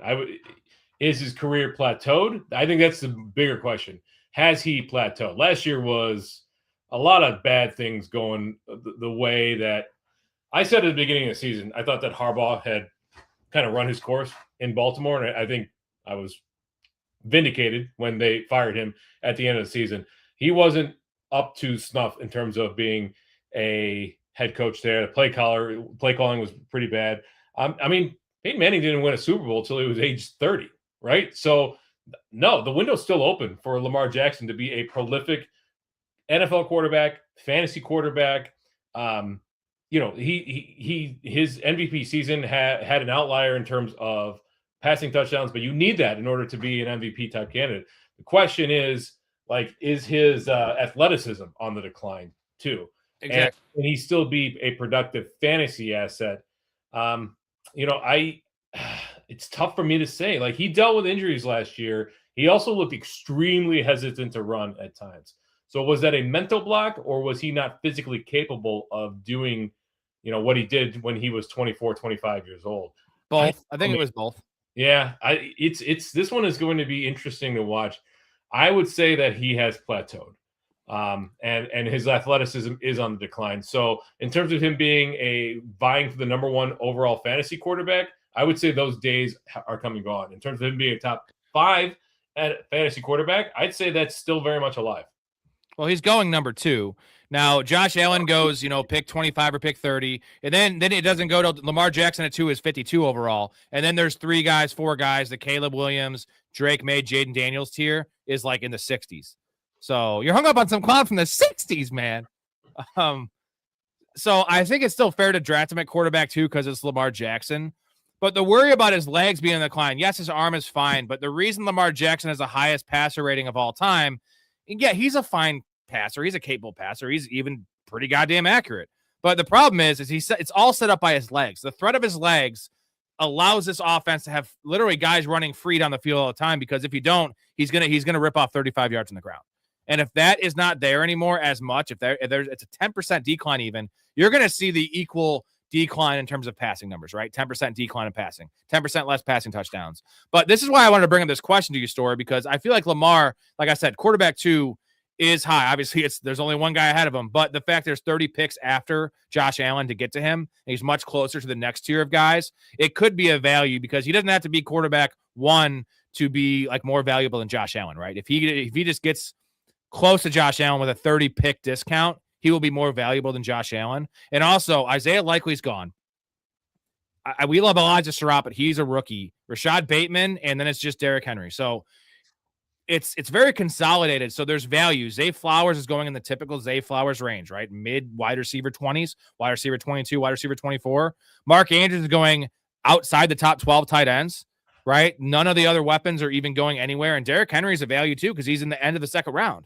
So like if Lamar is back, all these guys are going to destroy their ADPs. If Lamar is back, this is going to be a smash offense. But, you know, when Lamar Jackson is playing at Lamar Jackson levels, like when he's at 100%, he's the best player in the NFL. I mean, people will argue Josh Allen. I would say Lamar Jackson is a better overall quarterback than Josh Allen when he's playing at 100%. Last year he was hurt. You know, when Lamar Jackson's on the field, he makes defenses play like they have 10 guys, because you know, in passing plays, somebody has to spy the QB, and in running plays, you have to be worried about him pulling the ball down and scrambling off for 15, 20 yards. You don't necessarily get that with Buffalo, even with, you know, Josh Allen being there. So I think he's still going to be a great quarterback, even if the legs aren't quite as there, but he's still an above average. He's still a great quarterback in terms of decision-making, arm strength, accuracy. All those things have not gone away, and they don't necessarily decline at the same rate that athleticism does. So let's chalk last year up to injury. Let's chalk it up to bad coaching. Their window is closing in terms of a Super Bowl, though. Like every quarterback that has a long tenure has to go through this period where the roster declines, it ages out, and now you need to rebuild. I think we're getting to that point. I do love Derrick Henry's ADP at the end of the second round. That is extremely juicy for me this year. But, man, quarterback 2, who's going behind it? Is it Drake May? But ADP 52, right? We're looking at literally an early 5th round pick. Are you in there? Are you in mid 5th? Are you in there? If Josh Allen's going early 3rd, are you in there for Lamar Jackson? Because there's a lot of room, meat on the bone there, even if he's quarterback 2. Yeah. Well, I don't disagree. Like, so it seems that ADPs for quarterbacks in fantasy have just been suppressed in general, right? If the quarterback 2 is going in the what'd you say, round 50, pick 50, that's wild when you consider no more than 10 years ago we had multiple first round picks that were just quarterbacks. Duffman can't breathe. Is AJ Brown out in Philly? Yeah, we said 90% chance, or is that too aggressive? I say 95% chance. I wonder what Polymarket has it as. I'm going to look that up. There you go. Mr. Free Throw, going back to my comment earlier, Derek says, my older actress childhood crushes were Susan Sarandon and Melanie Griffin. I get the Susan Sarandon thing, but she's a giant. Isn't she like 6'2"? I don't know. Could be. Could be. Let's see. Polymarket's got it at a 96% chance that he will be leaving Philadelphia. So, Storey, you're Polymarket, baby. That's wild. That's pretty tough. Miles says his legs are good enough to get him out of the pocket and do everything he needs. Also, they just gave him Surratt. Surratt's a better likely. I love Surratt, man. This is such a nice spot for Surratt. Like, I love saying that too. Dakota says, Storey, in your opinion, what makes a great quarterback, winning or fantasy stats? Winning.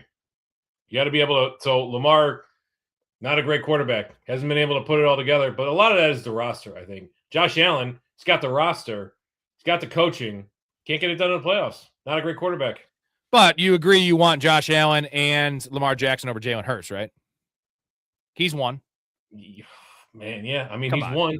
He's won. But yeah, you still want Josh Allen and Lamar Jackson over Jalen Hurts. If you put them on those Eagles teams, they would have won 3 Super Bowls. Come on. Be silly. Be stupid. Yeah. It's just... Why can't Josh Allen get it done in the playoffs? What is his problem? I don't know. Well, hey, up until this last year, it hasn't been his fault. This last game was his fault, but the other games against Mahomes, he played perfect ball. It wasn't on him. It's terrible coaching staff, right? Good thing they signed over the hill DJ Moore and drafted Skylar Bell to be their 4th wide receiver. Hey, Skylar Bell's great. They give him a true outside wide, like playmaking, difference-making wide receiver. Dakota hates Josh Allen. He hates Lamar. He hates LeBron James and Josh Allen. He hates some of the best players in the league. Just to hate him. That's fine. They would have more than one. I'll tell you that, Dakota, because Jalen Hurts is bad. Like Jalen Hurts wouldn't even make the playoffs with the Bills. That's fucking fact. Fact. Would you agree, Storey? No, I think Jalen Hurts is. You think they'd have the same success? You think he'd have the same success with Josh Palmer and these other guys out there? Literally, like they had Brandon Cooks running routes last year, dude. Brandon Cooks. How many quarterbacks currently playing have 2 Super Bowl rings? 1. Is that right? Yeah. It's hard to win Super Bowls, man. I don't know. I like I don't put it all on winning. Dan Marino was a great quarterback. He didn't win. I think Dan Marino's better than John Elway. John Elway has 2 rings. But Dan Marino's a better quarterback. Anyways, let's move on to my next one. Speaking of multiple rings, we just brought him up and someone asked earlier, so let's get to it. Mahomes' health, Chiefs offense, how bad they've been pretty much the last 2.5 years. So the regression's been really bad for Mahomes. Now he's coming off an injury, another question mark. The talent's not great there. I mean, we're relying on Xavier Worthy. We're relying on Rashee Rice not getting into trouble. Travis Kelce's on one leg, and Mahomes is coming off injury. The offensive line is going to be a little better. Still not great, Storey. But here's the upside for the offensive for fantasy take, is that defense is going to be pretty bad. This is going to be the worst Kansas City Chiefs defense we've had. And there's still Andy Reid there. It's still Patrick Mahomes. So Patrick Mahomes going quarterback 12. You get guys like Xavier Worthy going in the 12th round. Like, now this is good value for Worthy. Like, because if he doesn't work, you drop him, right? And, Travis Kelce's outside the top 12 tight ends. Rashee Rice is going really high. But it's literally the Kenneth Walker is the only guy besides Rashee Rice going in a startable range on this offense. Even Patrick Mahomes is going to quarterback 12 right now. Quarterback 12? You're kidding. Yeah, because people don't know if he's going to play. Like, they don't know if he's going to play to start the year, Could be Justin Fields all over again. That would be fun to see Justin Fields running an Eric Bieniemy offense. That would be interesting. Yes. So the question is, like, what is the question? Will they be better, or is the question, will they bounce back to 2021 levels? That's probably not in the realm with what we talked about with the wide receiver and passing game numbers, not in the realm of possibilities, but can they be closer to what we came to expect for that 3 to 4 year stretch than what we've expected these last 2 years? Right? It's not somewhere in the middle, but they need to be closer to Mahomes throwing 40 touchdowns, 4,700 yards, right?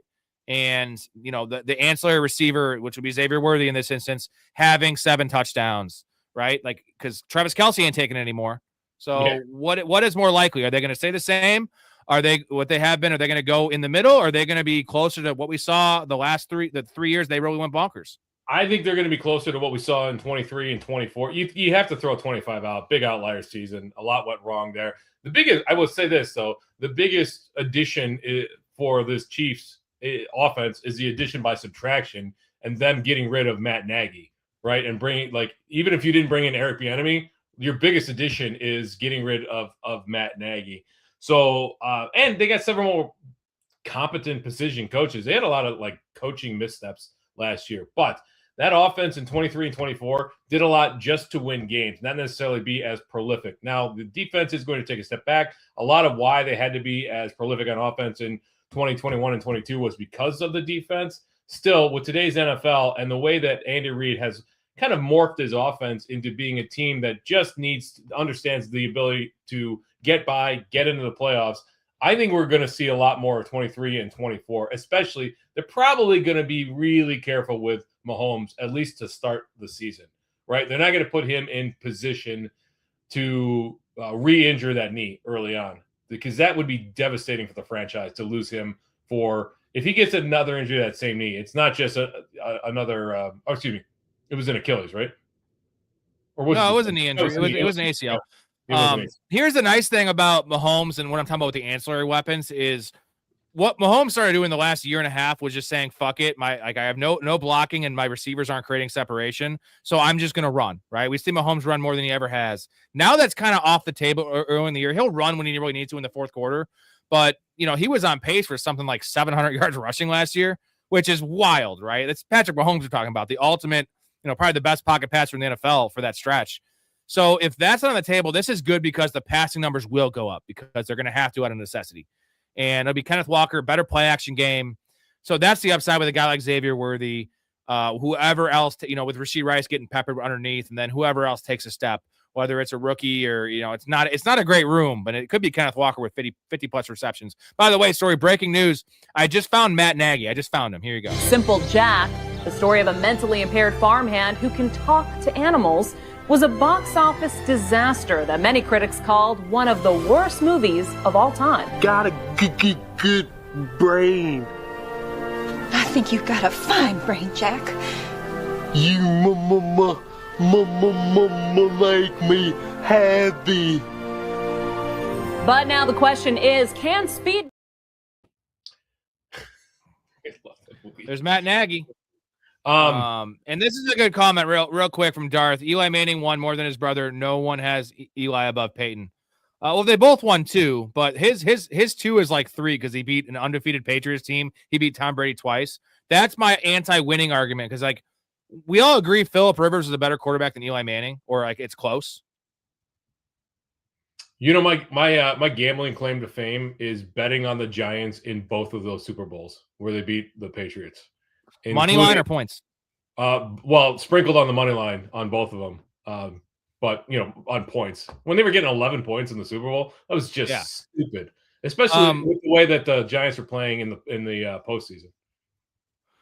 So this is Mal says Matt Nagy's in charge of the explosive G-Men offense. So as much as you said that, and we got to be worried about that for, especially rookies like Malachi Fields and, Isaiah Likely, Cam Scatterbo, I think the running game will be fine. But I want to get your take on, I would say that they're equal, right? Eli Manning or Phillip Rivers? Who was a better quarterback, Story? Eli Manning or Phillip Rivers? Oof, man, I wish we didn't see Phillip Rivers last year. That really kind of soiled him in my mind. That was rough. Well, I'm saying in their prime, who was a better quarterback? Eli Manning, I'd say. Dude, Eli Manning had so many years of 25, 24, 22, 21 picks. Yeah. You know what I mean? There was just Eli Manning had 2 elite seasons that culminated in a Super Bowl, and I'll give him that. but like average Eli Manning was literally average. And average Phillip Rivers was a Pro Bowler. Just never got done the playoffs and didn't make the playoffs. That's the dude. Franchise coaching matters, dude. Tom Coughlin, great coach. Great defensive line. Yeah, I mean, how many playoff wins does Phillip Rivers have? I know, but you kind of see what I'm saying. It's hard. I know Eli Manning's going to get the benefit of the doubt because he has the Super Bowls, but eye test wise, literally the most important position in sports. You see, yeah, no, I don't. It's tough. Anyway, back to the Chiefs. So that's my opinion. They got much better coaching in terms of the offensive players. They got better at guard, probably better at tackle when you look at the moves they made. Wide receivers, about the same, and they got better at running back. So, yeah, it should be better in general, but the fact that they got better at running back and Mahomes is coming off an injury leads me to believe that it's going to be leads me to believe that Patrick Mahomes at quarterback 12 is probably right about where he should be going.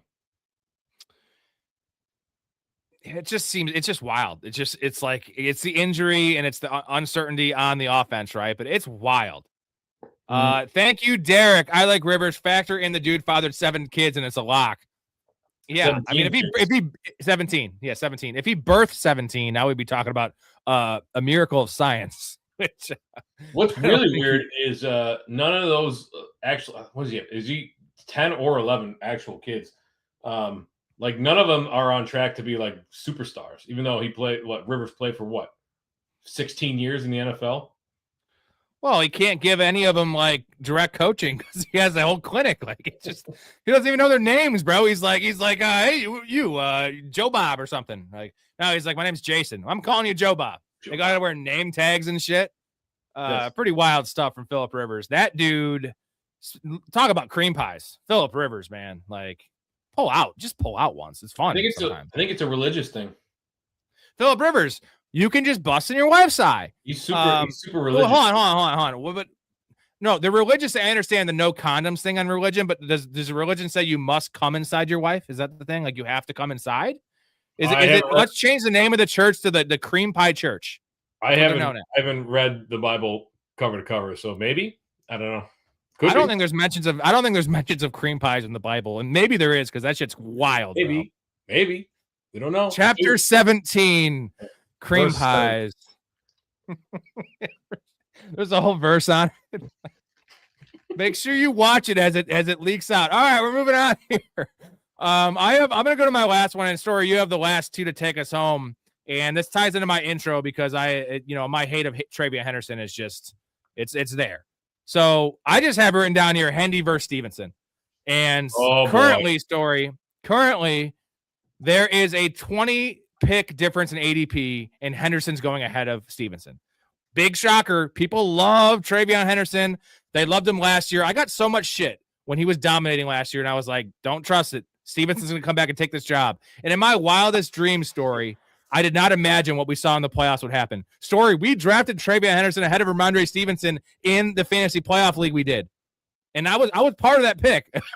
We would have won the league if we drafted Stevenson. We would have won the league if we drafted Kenneth Walker. Obviously. But so I'm just going to phrase it to you like this. If they were going back to back, how certain running back rooms that are so obscure, they just go literally within 3 picks of each other in ADP. This is 20 pick gap. Let's say they were going back to back, pick 61, pick 62. Who you taking? Full PPR. Oh, you had to throw in the full PPR, didn't you? Damn it. Stevenson is so much better of a pass blocker. This is what's wild about the Henderson situation is he came into the league and his pass blocking was touted as being one of his overall strengths. That's all I heard. He was horrendous last year.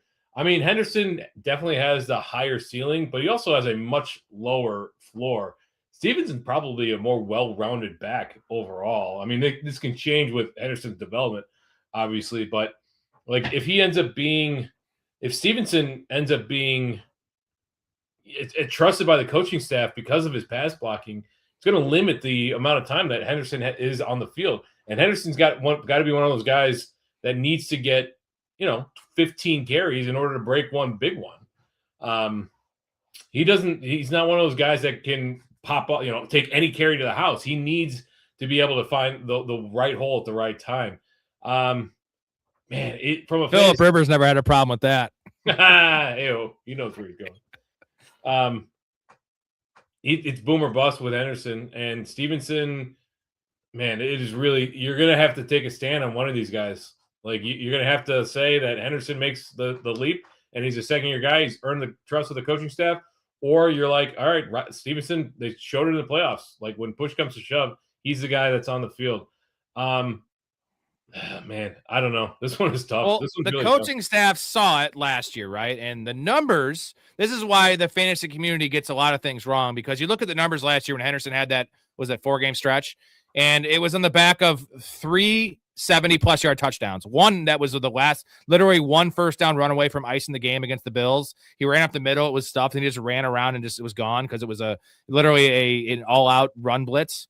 And they look at that and they say his yards per carry and, all the touchdowns, and I'm not, 70-yard touchdowns, awesome, man. But he didn't earn those. They weren't, Bijan Robinson earns his 70-yard touchdowns because he literally torches 4 guys, breaks a tackle, and he scores. These were not those runs, right? And the coaching staff saw that too, because they're not looking at stats. They're looking at the film and be like, well, you know what? He's actually not getting what's blocked for him. And the only upside is he breaks a long play, where they watch Stevenson breaking tackles in pass pro, catching passes, not dropping the ball. And it wasn't like a 50-50 split in the playoffs. It was 75-80 to 20. 20% Travion Henderson in the games that mattered most. And I think part of it was not trusting the offensive line, right? And Drake May is the future. He was also a little dinged up. Drake May is still the future. I don't think that offensive line it's probably average maybe, but it's not a great offensive line. So why would they change this year? I guess is what I'm saying. Like, why would it change this year? It won't be 75-25 in favor of Stevenson. That's just not. No, but I'm thinking 60-40.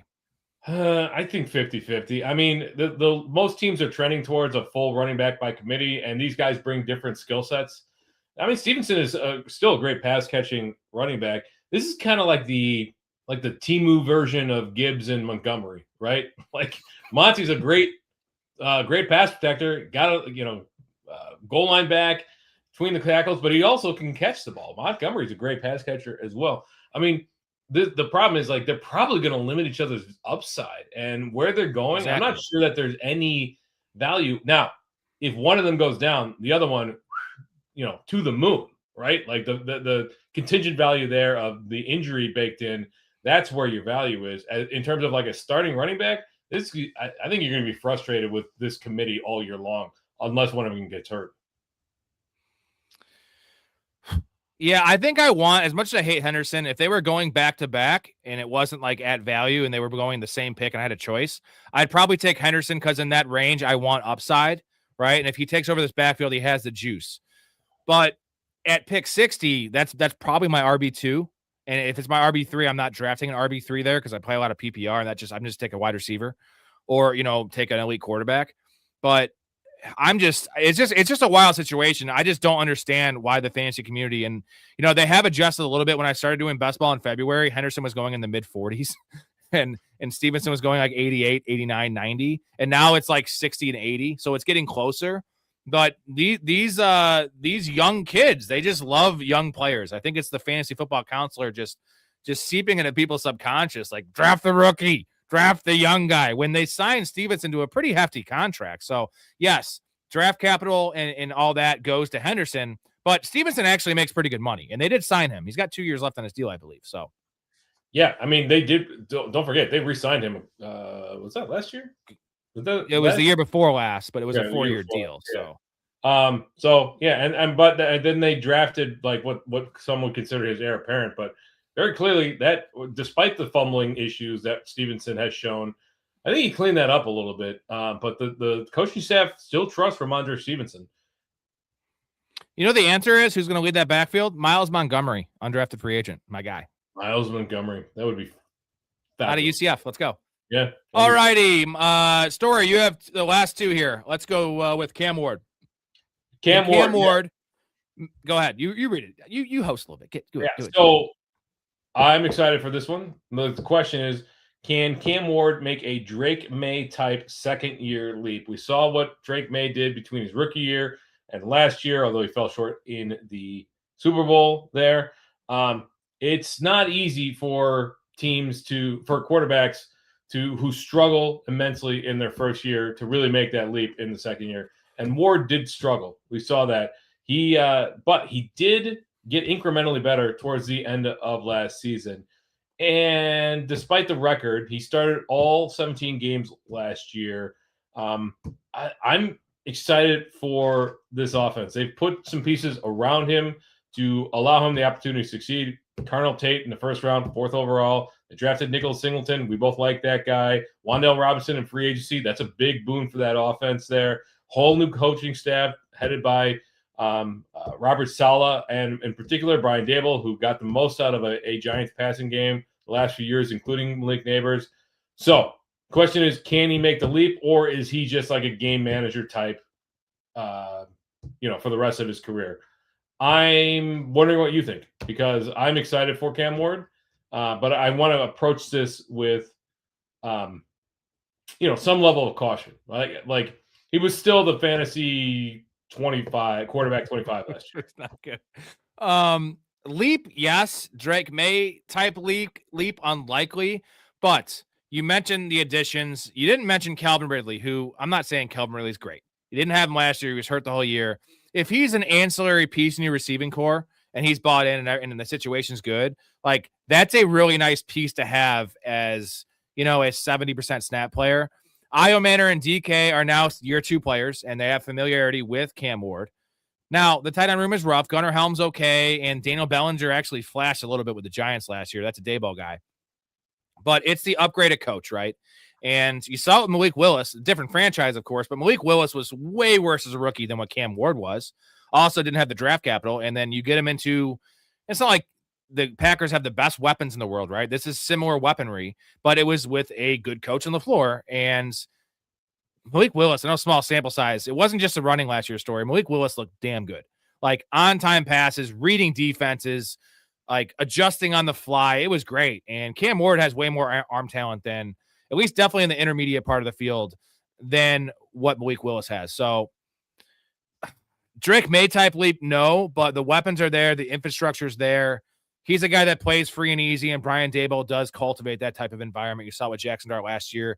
And I think the one upside we're not talking about is Brian Daboll likes his quarterbacks to run, probably a little too much. He encourages them to run into defenders and just take off. And Cam Ward was actively not running last year. He was literally he would just run around and throw the ball up for a 50-50. Like, remember the old game you'd play? The hell is the game called where you throw it up to like 5 people and they catch it? And whoever catches it wins. 500? 500. Yeah, he was playing 500 last year with Io Manor. And like, I think he's going to tell him to run more. And I know this because I bet a lot of Cam Ward rushing props last year's Story, if you remember. They were at 3.5 yards. And I went like 2 and 3 on those. And I watched every snap. And there was like 9 times, 10 times a game where he easy 3rd and 7, like he has 12 yards easy. He just, nope. And he throws into double coverage. Like that was a rookie mistake where it's like, yeah, running's cool for the stats and all that, but you know what else running does? It opens up the defense and it makes the defense soft. They have to commit to you, commit another defender, and also keep their eyes back. Where like the defenders were just like, fuck it, I'm not watching Cam Ward. He's ran 2 times the last 3 weeks. There's no reason to. He's just not going to do it. So that's some upside there with Cam Ward. So I think value for fantasy definitely in Superflex. Drake May type leap, probably the best deep ball passer last year. He didn't have a lot of weapons either. Drake May is a way better prospect than Cam Ward. But it's not that. I don't know. Cam Ward was the first overall pick, right? I was going to say Drake May a better prospect than Cam Ward. Cam Ward was. I think so. I really think so though. Like Drake May has more tools. Cam Ward was more polished coming out, I think is the way I'd put it. Yeah. I caught myself when I said that because I was like, It was a different draft, obviously. And I don't know where Cam Ward would have gone in that 24 draft. You know what I'm saying? I don't know if he would have gone ahead of Drake May. I think he would have been in the Bo Nix range. Was never he ran a lot more in Miami than he ever ran at Washington State. So even the fact that he barely ran in the NFL, like that does give me a little bit of pause. I would say this though. He's got to learn a new system, Brian Daboll's system. There have been reports that he's picking up very quickly, that he's instinctive, that he's able to communicate things, that he's seeing the field very well. So that is good news. Even though it's a new system, they're installing it here in the spring. and they should be full go come training camp. If the system works and it's on Cam Ward now to put all the tools in place, new system, top tier weapons, a good play caller. If he can, if he can harness what made him successful at Washington State and in particular at Miami, then we're going to see some exciting splash plays, some exciting games. I still think the Titans offense in general is going to struggle. But Cam Ward will probably be a streamable asset this year and not necessarily a guy you keep on your roster. Either way, that's crushing his ADP, especially for Superflex and best ball. He's quarterback 25. Like, I think this is great value. Yeah. I like all the guys in that range. Bryce Young, too, like quarterback 24. I feel like even if they finish quarterback 17, like they'll be so close to quarterback 12, 1 point per game, half point per game, that it's going to be a really nice pick. What is your last fantasy mystery story? This one is going to be interesting for our friends in the Midwest. Excuse me. Will the Packers deliver a top 12 fantasy wide receiver in what some would consider to be a thinned out wide receiver room, right? So we look at their wide receiver, their potential offense, the big guys, Dontavian Wicks and Romeo Doubs, both gone. Now you got Christian Watson, Jaden Reed, and Matthew Golden. Golden disappointed heavily as a rookie. Jaden Reed, slot player, part-time player, but he's flashed upside when he's on the field. Dealt with injury last year. Watson, when he came back from injury, he was very valuable for fantasy football. I would say that this wide receiver room is now pretty clear. It is thinned out tremendously. Tucker Kraft will come back at some point. Hopefully it's earlier rather than later. But they've got, second-year player Savion Williams on the roster. We saw Bolton Melton pop his head up on occasion. They've signed Sky Moore. Fine. Will Shepard there. Michael Sturdivant. None of these guys are the talents that Dobbs or Wicks are. So this wide receiver room, if it is as narrowed out as we think with 3 top wide receivers, then hopefully one of these guys can actually make a run and we can have a usable, consistent starting fantasy wide receiver. I personally think it's going to be Christian Watson. I just think that Jaden Reed, he is what he is at this point. He is still their part-time player. So 2 wide receiver sets, you're going to have Golden and Watson, and Golden is a much better wide receiver Watson's a much better wide receiver than Matthew Golden. So the way it's shaken down currently in best ball, you have, this is off the top of my head roughly, you have Watson going like pick 57. You have Jaden Reed going early 100s and Matthew Golden going 120. So I feel like all of those guys, I like all those guys at cost. I think I like the later 2 guys better at cost because they're going to be on the field, and Christian Watson's injury history. I know he stayed healthy last year, and that hit he took in that Denver game, I thought he was gone for a while. And it was really encouraging to see him come back the next week.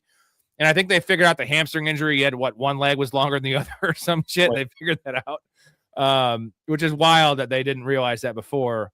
And he's bulked up too. Like he's a bigger dude than he used to be. He was really thin. He was Bryce Lance body type when he came out, maybe a little thicker than that. Now he looks like a full grown man. He is the alpha there, man. And you think that's too rich of a price though, or do you like that? Like that's essentially, we'll call it a 5th round pick. Where is he going again? 57 to 60. So 5th round. He's probably going to go higher in best ball than he would go in redraft. Correct. So we'll call that wide receiver 30, wide receiver 28, wide receiver 30. What do you think about that? I mean, as a 6th round pick, or I'm willing to take a shot there. We saw the flashes, the upside. Jordan Love also dealt with injury last year as well, and he's never going to turn into a 42 touchdown per season quarterback, but he certainly can bolster this passing game. I think that's worth a shot. You're not going to hit on every 6th round pick. I'm willing to take a shot on a team that has thinned out this wide receiver room and narrowed the target tree. I think they're all worth a shot, though, right? I want to get pieces of this passing game, including Tucker Kraft. If the reports come in, I haven't been drafting a lot of Tucker Kraft in best ball yet, because if he's going to miss the first 2 weeks and then they slow roll him for 2 more weeks, like the risk of re-injury and then starting off slow and not being on the field possibly for a few weeks at his price point, which isn't terrible. It's like the pick 88 kind of range, but I can get Sam Laporta later and Harold Fannin later and Kyle Pitts later. But in terms of redraft, I like Kyle Pitts over all these guys with the thinned out receiver core, like you mentioned. I think that is probably the answer, because that was the answer last year, and that was in a pretty deep wide receiver. And it wasn't a very talented wide receiver core, but there was a lot of guys. Now you're going to have a consolidated target tree, and Tucker Kraft is the guy. You just got to see what the medicals are. But just because Tucker Kraft is, let's say he finishes tight end 3 and has a bonkers year, same year he was having last year, it doesn't mean Christian Watson couldn't be a top 12 wide receiver. It doesn't mean Matthew Golden couldn't be a weekly wide receiver 3. It doesn't mean Jaden Reed couldn't be a wide receiver 3, right? And this all hinges on Jordan Love. So also, Jordan Love is going well outside the top 12 quarterbacks. And I do like that. I think Jordan Love he's never put it together for a whole year, right? There's been some fluky injuries. There's been some inconsistent play. Also, some weird weather games, too. Obviously, plays in Green Bay. But that should be a value. And I know people are maybe down on him because of the losses, but sometimes it's addition by subtraction, not so much talent-wise. But when you have different guys out there all the time, like only Tom Brady could rock that, where it's just Tom Brady, like, he trusts his guys. And he trusts all of his guys. Right? Jordan Love, like, let's get some rapport with these guys, right? Christian Watson never plays a full season. Jaden Reed isn't on the field enough. Dubs and Wicks are rotating. Like, if maybe just having some continuity there is going to help Jordan Love, right? Knowing where the guys are going to be and just more reps, right? The other question is, Tucker Kraft and Christian Watson didn't really cross paths last year. So when those two are on the field at the same time, is Kraft the top target there, or is it Christian Watson? Because Christian Watson really differentiated himself from the pack. This kind of melange of wide receivers that the Packers have collected over the years. I mean, Christian Watson, like, you also have to have in the back of your head, like, he has hamstrings that are made of tissue paper, right? So if he gets hurt, what does that actually mean for Jaden Reed? What does that mean for Matthew Golden? Jaden Reed doesn't have a great health history either, man. True. That's an interesting question. Interesting to think about that. I don't know what's up with Tucker Kraft. I heard like it's been radio silence on his. No, I've heard good reports ahead of schedule, but I mean it's also like who isn't ahead of schedule besides Blake Neighbors. It's the only one that isn't ahead of schedule. It's interesting because this is a good offense and Jordan Love is a good quarterback. I know the Green Bay haters. We're both Bears fans, guys, but Jordan Love's a good quarterback and he's very streaky. He's a very streaky quarterback. 3 games, he'll have a 3-game stretch with like literally 9 touchdowns, 1 pick. And then the next 3 games, he'll have 3 touchdowns, 5 picks. Makes no sense. But if you just, it's still 12 touchdowns in 6 games, right? It's still a good season at the end. And it's just, he's got to put it all together. So I do really like what they're doing up there. And let's not forget, Josh Jacobs is the only running back there. They got to bring someone else in because Josh Jacobs can't stay healthy anymore. He runs too hard. He plays too hard. They play him too many snaps. He's not Derrick Henry. He's not even Saquon Barkley. I love Josh Jacobs. He's much more of a Joe Mixon. And we just saw Joe Mixon. Joe Mixon's out of the league, guys. And yeah, Josh Jacobs is about, I think, a year and a half younger than Joe Mixon because he came in the NFL at 20. But this is the end for Josh Jacobs. Like, this is the swan song here. He might have one last hurrah of a full feature back, but the Packers are probably going to make the playoffs, and they need Josh Jacobs at full health. So maybe they run the ball less, right? Maybe they throw the ball more at Jordan Love. Maybe they bring someone else in there. I don't know. Maybe they play Jaden Reed more in the backfield. Yeah, he gets an occasional carry. They've got to sign somebody. Like, they cannot go into this season with just Chris Brooks and Marshawn Lloyd and Damian Martinez, Pierre Strong on the roster. Like, they cannot, like, that whole team will collapse. Like, their identity is running the ball. And if Josh Jacobs gets hurt, now Josh Jacobs is, for the most part, he's pretty durable and he will play through injury. Yeah, I don't know. I would love it to be Jaden Reed, and I had high hopes for him last year. It just never materialized. They seem to really like him in that part-time role as a 3 wide receiver sets. He doesn't. I don't think they're going to use him as an X. So I'm going to go with the guy that did get on the field and was productive in Christian Watson. The Packers are very strict about the size of their receivers and like based on their size where they play on the field. Like, they're really strict on that. They refuse to play anyone under 190 pounds outside, even though we've seen it work in the NFL. Tyreek Hill was 190 pounds, played outside all the time. And that's the Jaden Reed thing. They're like, well, he's not a true wide receiver 1 or wide receiver 2 even, so he doesn't play in 3 wide receiver sets. Why? Jaden Reed's your second best receiver. They never play him accordingly. So, yeah. But they also, Matthew Golden was bad last year, but Matthew Golden was pretty bad in college too. I still like Matthew Golden. I think the draft capital, I think that he is probably the best value here because at that point, 12th round, it's not a starter. Jaden Reed could never ascend to, at least with what we've seen, ascend to be a top 20 wide receiver. I just don't see it. He's had years of 8 touchdown story. He still didn't crack it there. I think Matthew Golden could, just based on the speed. I can't believe he's being drafted. I would have thought that with, Jaden Reed and Christian Watson and Tucker Kraft, I would have thought that Matthew Golden would have been undrafted in most redraft leagues. I guess. Do you remember the steam of Matthew Golden? And I took him in one league, in my home league, right when the steam hit its peak. Yeah. Because Christian Watson got hurt, and I think it was it Romeo Doubs got hurt? He got a concussion or something in preseason, and Matthew Golden was going mid-7th round towards the end of draft season, the peak of draft season. I warned you. I warned people. I told you, you got to stay away. Go back and watch. I took him in our league too. I took him in 2 leagues. I took him in my old offline draft, XFL files is what it's called, and I took him in Where It's At with you. And I got him in the 9th round in a 12-team league, so I didn't feel too bad because it was like 2 rounds after ADP. But it was still a bad pick in the 9th round. It was awful. Yeah, he should be better this year. Second-year player. First-round talent, they're not going to give up on him that fast, but I'm still not convinced that he's going to be a true difference-making wide receiver in this league. All right, a couple comments here. We all know Diggs signs to a team. We all know when Diggs signs to a team, it's a team that's going to compete for a championship. What teams do you guys think he might land at? So some options from Wally here. KC, Rams, Ravens, Pack, Niners. I think the Ravens make the most sense just based on the fact that they don't have. The Niners make the most sense. Chiefs make some sense. They need some depth there, certainly. Well, hold on a second, Storey. Stephon Diggs was just accused of domestic violence. The Chiefs make a lot of sense. No, I'm saying, but the Chiefs make a lot of sense then. It's like, why not bring him in? Let's bring him. We're going to sign Henry Ruggs. Let's get all the criminals here. Rams, no, they don't need him. They just drafted CJ Daniels. They have all the tight ends in the world. That's all they want to play. Ravens have a need, even though we love Elijah Sharop, but they could use a depth piece there. The Packers could, he kind of overlaps in the skill set of Jaden Reed and almost Matthew Golden.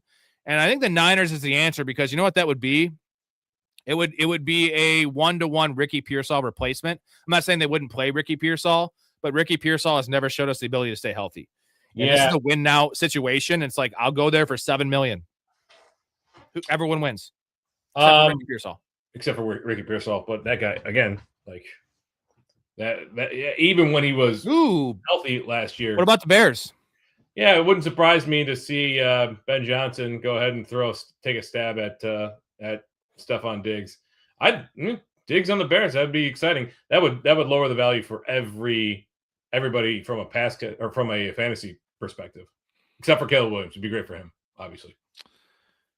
I didn't read this. Cam Ward threw 12 times a game in high school. He was a 0-star recruit. I realize that stuff isn't always accurate, and he came a long way, but I still don't trust it yet. I mean, because his college numbers weren't great until Miami. He just went nuclear and he won the Heisman, right? Or he got second. I know he was the top 2. I think he might have won. What's his name? Won the Heisman.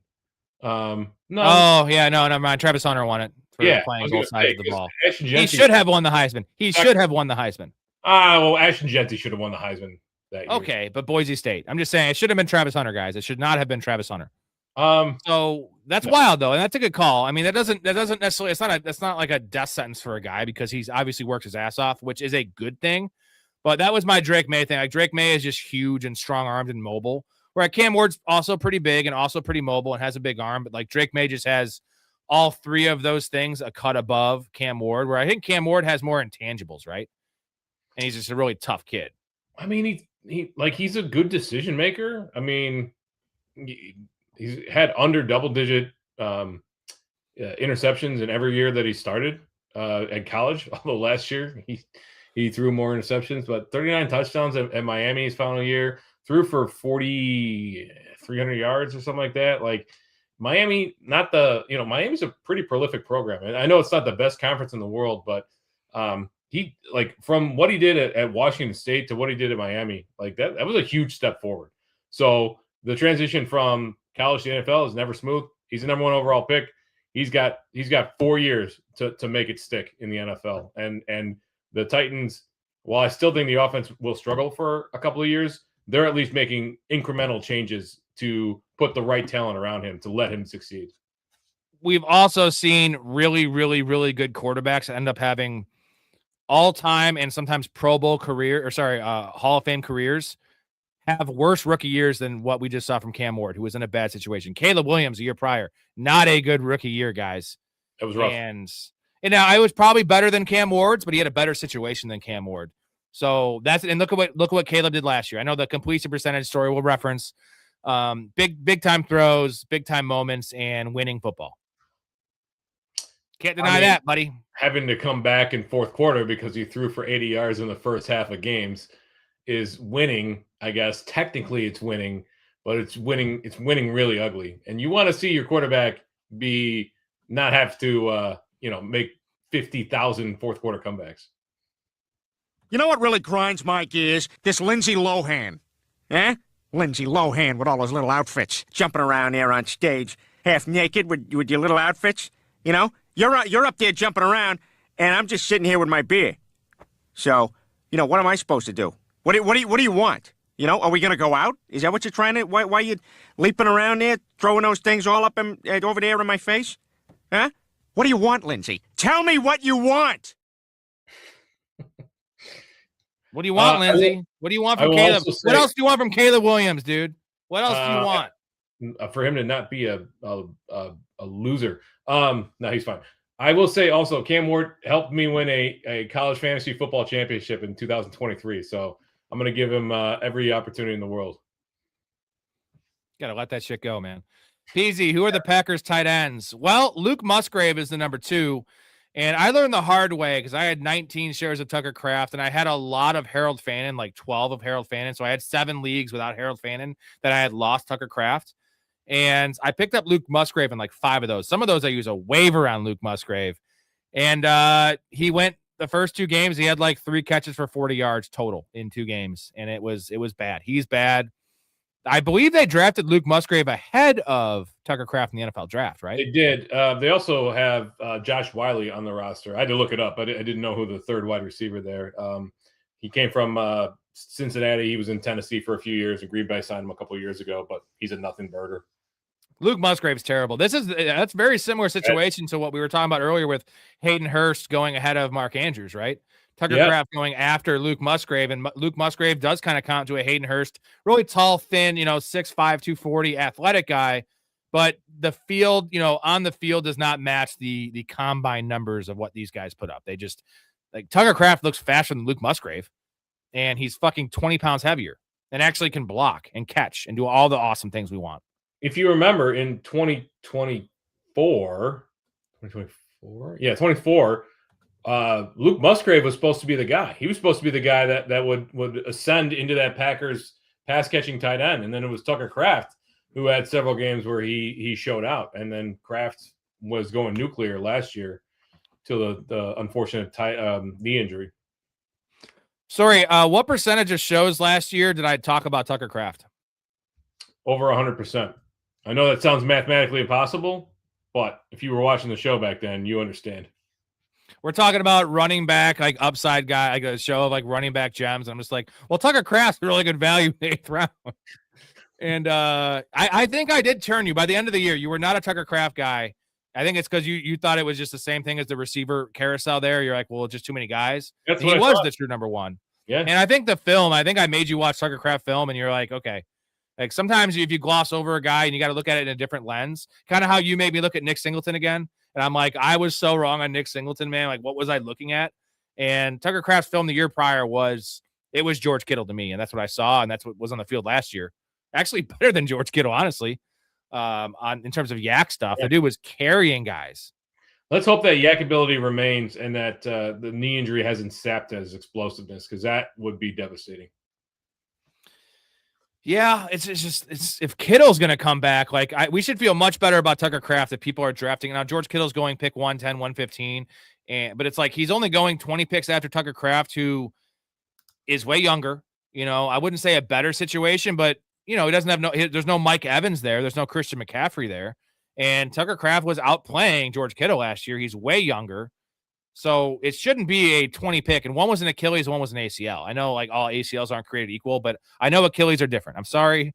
This is not the good Hodgkins. It's still a fucking Achilles, man. I know. I know. People are talking about it as though it's fine. That it's just a little. It's like a bone bruise or something. Mouth, all hail Sam Roush, Lord of the 2026 tight end class. Unfortunately, not a good landing spot, dude. There's no hope for Sam Roush outside of an injury to Colson Loveland, right? It's going to be a couple years, if ever, realistically. Yeah, I just, how he looks so good on the Titans, because he is essentially Gunnar Helm, but just good. Gunnar Helm's fine, but like Gunnar Helm's just a big, slow dude, where Sam Roush is also a big, slow dude, but he just has better feet and better agility and better hands than Gunnar Helm. Yeah.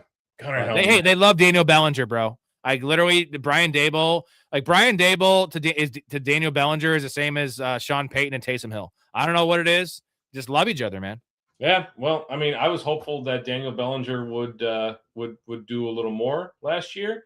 I was also hopeful that what's his name would Theo Johnson. Yeah, Theo Johnson would be the guy, and that never really materialized. I don't understand how some teams can't figure out how to use a tight end, right? Like, why doesn't Tennessee have a tight end worth a damn? No, and then you have teams that have multiple relevant tight ends every single year. Yeah. And then you have Jake Ferguson with 80 catches for 600 yards and 8 touchdowns, which is just and TJ Hawkinson, my boy. My new boy toy, TJ Hawkinson. Worst route of all time. I love him. Mouse says, buy Cole Kmet. Do you think Cole Kmet is still going to be playing ahead of Sam Roush this year? Yeah. Yeah, they restructured his contract. They're going to use him. Well, let me ask you this.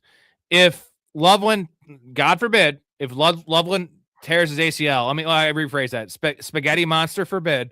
If he tears his ACL, Colson Loveland, who do you want in fantasy, Cole Kmet or Sam Roush? Cole Kmet. We have seen it with Cole Kmet in the past. He's still a viable pass catching weapon, although he will be used more in the blocking game, in the run game. Yeah, give me Cole Kmet. Like, Roush is still a rookie, and despite the several years in a row that we've seen a rookie or two absolutely pop off at the tight end position, it's still a tough position to make the transition from college to the NFL. So that's it for Sam Roush this year. A good buy low in Dynasty. So maybe don't draft him and then just wait for him to do nothing, and then you probably pick him up. You could pick him. He probably won't be drafted in Dynasty. Well, if you play a big boy league like ours, I'm sure Mouth's going to take him for sure in the last round if he's available. Did he say buy Cole Kmet as in buy Cole Kmet? Yeah. Or buy Cole Kmet is like, here, take my money. I want more Cole Kmet. No, like buy as in like they're going to release him is how I took that. Okay. Yeah. Or trade him, right? I don't think they're going to release him. They might trade him, but I don't think they're going to release him. How about this trade? How about Cole Kmet to the Giants and we get Thibodeau and we give him like a 5th round pick? That'd be nice. I would take because the Giants they do have Theo Johnson, Isaiah Likely, but like Harbaugh likes having a lot of tight ends. That makes sense. I just off the top of my head here. No, he does like having a lot of tight ends. I'm done with all the Harbaughs. All the Harbaughs can go to hell as far as I'm concerned.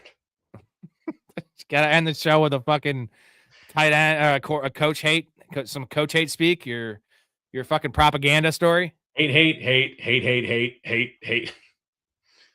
I don't even like coaches, but it seems like I do because I defend them just because you hate on all the good ones. You hate on all of them, so including the good ones. Harbaugh's not a good one. I mean, he's won a Super Bowl. He's been pretty good. Well, Harbaugh's a fine coach. He's above average coach. Get that. Which one? John or Jim? Both of them. They're both above average. We're both idiots. They're not above average. No, we're not. Well, here's the problem, Story, is there's 16 should be average. If you're 16th, should be average. On your grading scale, you got to be a top 3 coach to be average. Your average is top 3, where the actual average, Story, is 16. Just so you know, the numbers say 16. You're a numbers guy, right? Right. That's what I heard. 16. So you're going to say do you say John Harbaugh is not a top 16 coach in the NFL? Not anymore.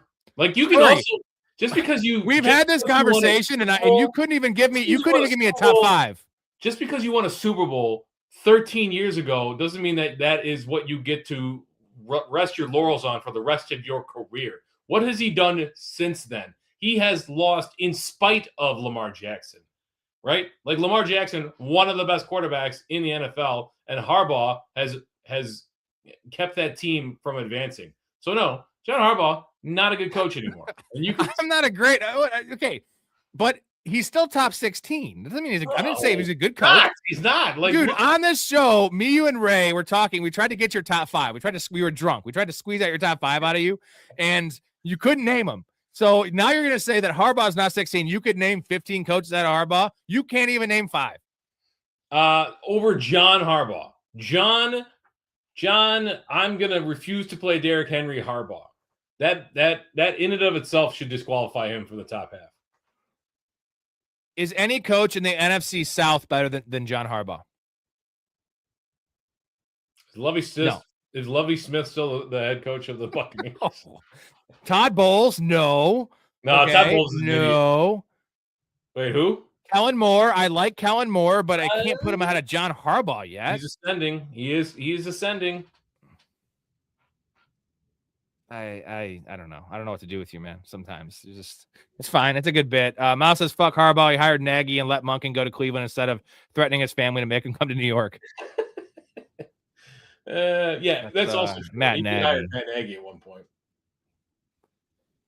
Yeah, I think the defense will be good. You know, it's cool. Be cool if they kept Brian Daboll as offensive coordinator, but Jackson Dart would probably, his life expectancy would be like 29. Man, if I ever see Brian Daboll like running towards me, like he's probably going to pull me onto the field. He's like that blue tent. Nobody's safe in the blue tent from Brian Daboll. Dude, you know what we have to do is someone should make a clip of, you've seen not Friday Night Lights. What the hell is the movie with Paul Walker and I Don't Want Your Life? Varsity Blues. Oh, Varsity Blues with Bubba or whatever, the fat offensive lineman that has like 10 concussions. And John Voight, our boy John Voight, our man John Voight is the coach. And he's like shooting up players and like they're forcing him on the field for this high school football games.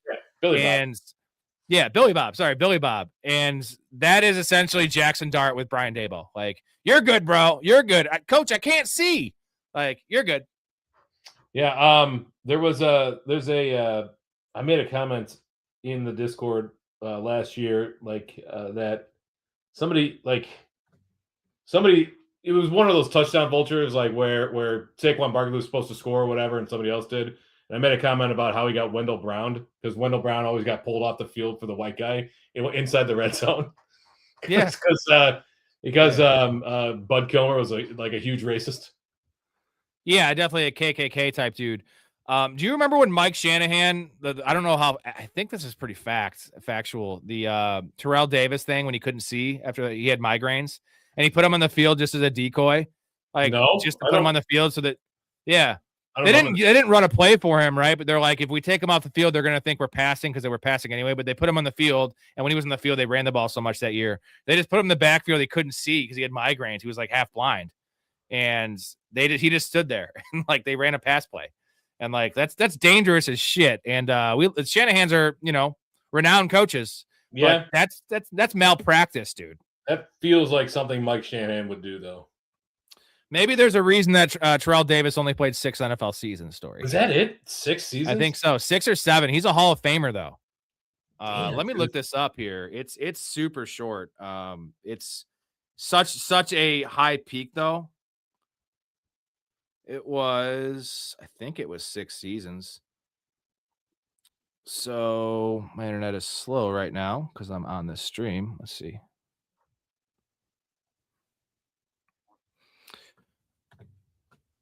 Mouth, we're going to do tomorrow or Wednesday for sure. We'll be doing one. 1, 2, 3, 4, 5, 6, 7 seasons. 7 seasons. But here's the thing. Look at this. Terrell Davis, last 3 seasons, 4, 4, and 8 games started. So I think how is he a Hall of Famer? So 1,100 yards, 1,500 yards, 1,700 yards, 2,000 yards, and 21 touchdowns the 4th year. That was the Super Bowl year, I believe, 98. And then dude, he has 60 touchdowns, 7,600 rushing yards. He's a Hall of Famer. How is he a Hall of Famer? We're just giving Hall of Famers away? Dude, I mean, like I don't know. I'm just saying, like, I love the guy. That's a really nice peak. So Priest Holmes should be in the Hall of Fame too then? Nah, Larry Johnson? Look at Priest Holmes' numbers. I bet he has more rushing yards than that. I know it's the playoffs, so good call, Peasy. He had epic playoff runs, a part of 2 championship teams. Right. I understand that. It's the Hall of Fame, not the Hall of having played Fantasy? for 20 seasons. That's the thing. No, but Priest Holmes had some elite years, dude. I mean, Priest Holmes, 8,172 yards rushing, 86 touchdowns. He also had a 21 touchdown year. He had, in a 3-year stretch, he had 4,500 yards rushing and 55 touchdowns, as well as, 62, 70, and 74 catches in those years with an additional 5 touchdowns. So his total yards. Put him in the Hall of Fame. Yeah. He had 2,000. Listen, he had 2,000 all-purpose yards 3 years in a row with 20, 24, 30. He had a 30 touchdown year, right? Or no, 27. 0 receiving touchdowns that year. So 27 touchdowns 1 year, 24 the year before that. I'm just saying, like, if Terrell Davis is a Hall of Famer, why can't Priest Holmes be like, why am I not in the Hall of Fame? Better Seriously? career. I'm telling you, it's a Hall of Fame, not the Hall of like very good or the Hall of played Priest for. Holmes also won a championship. I don't know where he won that. What team was and it on? has a ton of counting stats like that. There should be something that is fame related. I say put him in. Priest Holmes won a championship with the 2000 Ravens as a backup. So he has a Super Bowl. He has 3 Pro Bowls, same as Terrell Davis, 3 All-Pro, same as Terrell Davis, and 1 less Super Bowl, but better numbers. 1 fewer Super Bowl. Remember, less is a measure of degree, and fewer is a measure. Okay, Mr. Science. That is strictly grammar. That's not science. Science, grammar. Come on, man. I'd rather talk about other things. As you guys know. I had a couple of those Dad. tonight. You need some of this.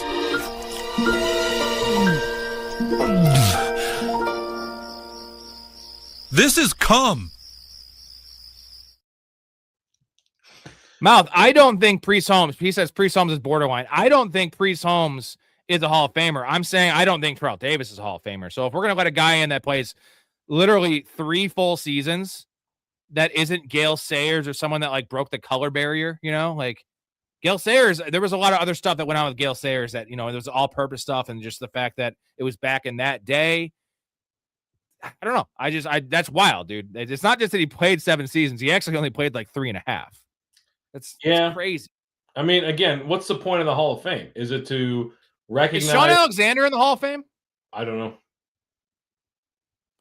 Because Also, Sean Alexander had a hell of a career, dude. How many touchdowns? Hold on. Sean Alexander is not in the Hall of Fame. Sean Alexander played 9 seasons, almost 10,000 rushing yards and 100 touchdowns. He also had a 2,000-yard season with 27 rushing touchdowns. Listen to this stretch for Sean Alexander, touchdowns-wise. His second year on 14, 16, 14, 16, 27. Those are rushing touchdowns. And he added in 2, 2, 2, 4, and 1 for receiving touchdowns. Wait, 27 rushing touchdowns? Yeah, he had 27 rushing touchdowns in 2005, bro. What? Yeah. That so cannot be why real. is he? That cannot. He won the MVP in 2005. He's the last running back to win an MVP. Adrian Peterson won it. So, yeah, it was Adrian Peterson and him. Yeah, 2005. So, why is Sean Alexander not in the Hall of Fame? I mean, he was on good teams, almost 10,000 yards rushing and 100 touchdowns, man. I don't know. What the hell? I mean, what the hell is going on here? I mean, the part of the problem is you get like tons of people voting, and a lot of people have biases against certain individuals for whatever reason. Mouth agrees. I guess this is a common thing. I didn't know this. He said Sean Alexander not being in the Hall of Fame is bullshit. Is he like Barry Bonds? Is he like the Barry Bonds, like to the media? Was he not liked by the media or something? Because like it's a shorter career, but 8 full years. He played 9. The last year with Washington, he had 11 carries. In his rookie year, he had 64 carries. But that 7-year stretch. Why did he stop catching the ball late in his career? Like there was 1 year he had 460 receiving yards, and then later in his career he stopped. Like he had under 100 yards receiving in his last 3 full NFL seasons. Dude, we could do a whole show on this. Just Hall of Fame snubs and like just bullshit guys that are in the Hall of Fame. And Sean Alexander, such a better career than Terrell Davis. It's not even funny. It's not even close. I mean, I just read off the numbers. Like he won an MVP. Terrell Davis didn't win an MVP. How about that? Lindsey, dancing around all those little outfits really grinds my gears. Wild.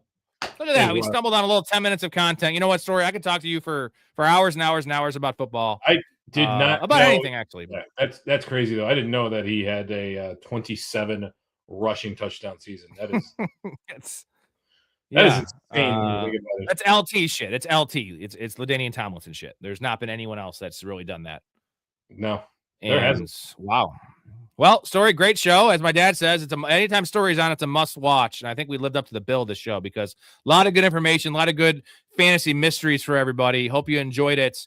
I'll be on most likely the next 2 days doing drafts, at least one day for sure, probably both days.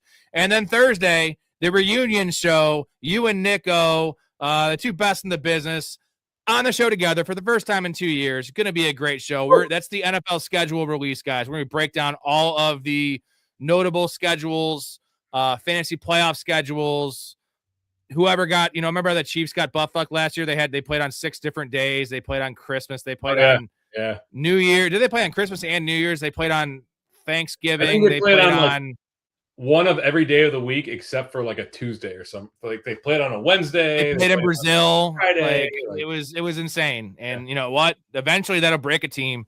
And that's what comes with being, with having Travis Kelce and Taylor Swift and having Patrick Mahomes and blah, blah, blah. Guess what? We all enjoyed watching that crumble, didn't we? Except for when we got the Patriots in the Super Bowl with Drake May. There is a term for that in German where people enjoy the suffering of others. I think a lot of people were enjoying the suffering of the Chiefs last year. Schadenfreude is the term. So remember that. All right, I'm going to keep this a little PC, and I would go on all night, but I do want to go make love to my wife. And also, we have games. I'm going to do Storey. I'm going to put sunglasses on her.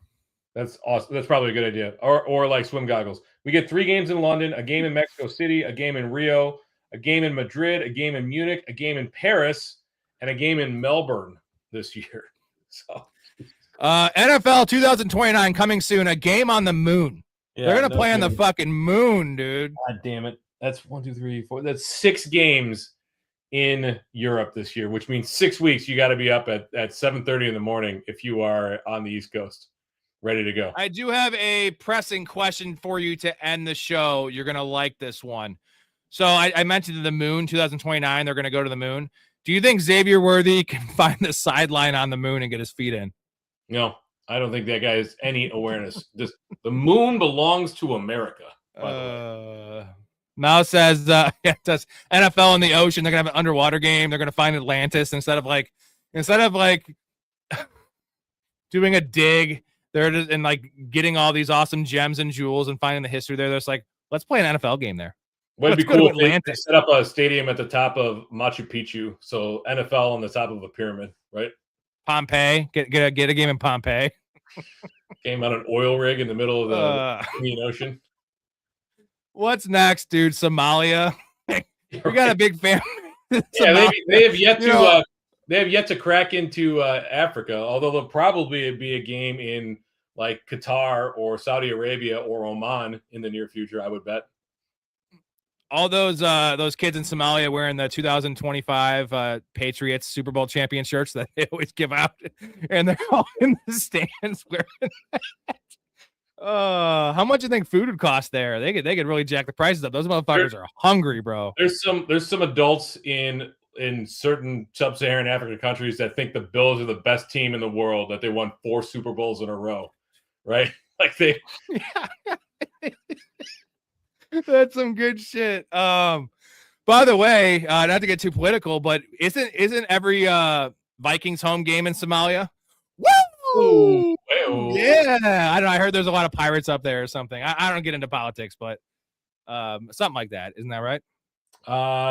It's something about fraud or something. I don't live in Minnesota. I heard that. I heard there's a lot of them up there. So there's a lot of must be a lot of people wearing they're all Bills fans up there because they're the best team of all time. That's what I'm saying. Oh God, that's a good comment. That's a really good comment. International Space Station. There's a lot of good places in the NFL. There's a lot of untapped locations the NFL will make sure they get to, so everyone can see a game and they can charge fucking $2,000 a ticket. Dude, to go watch some shitty ass Thursday game.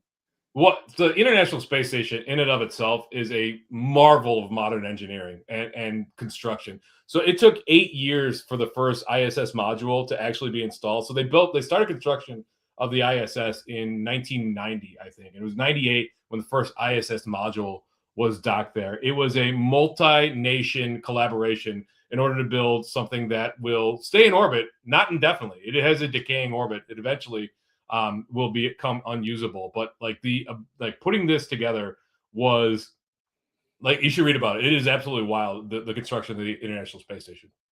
It's slowly getting closer to our atmosphere, right?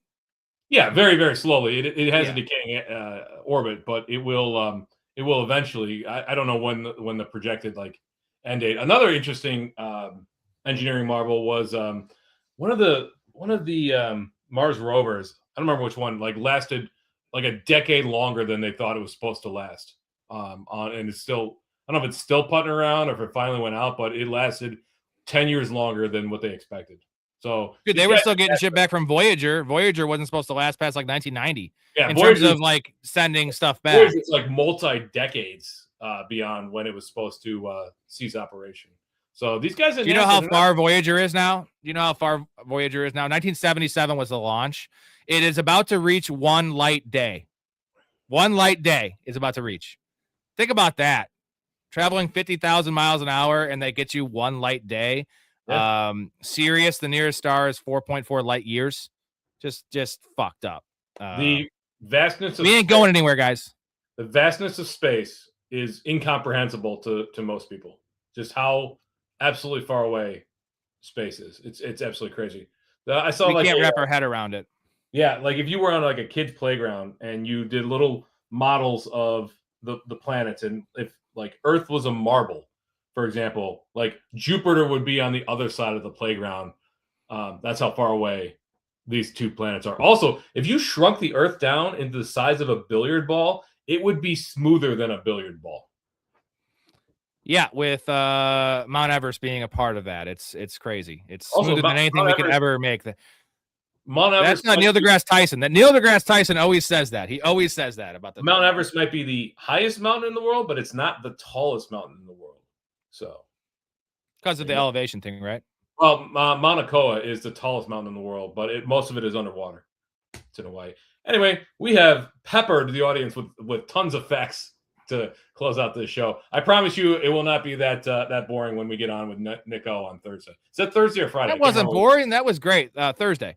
That was great, by the way. I like to go a little off topic here and there. We talk football so much. It's also still May story, so you know. It's gonna be May. Yeah.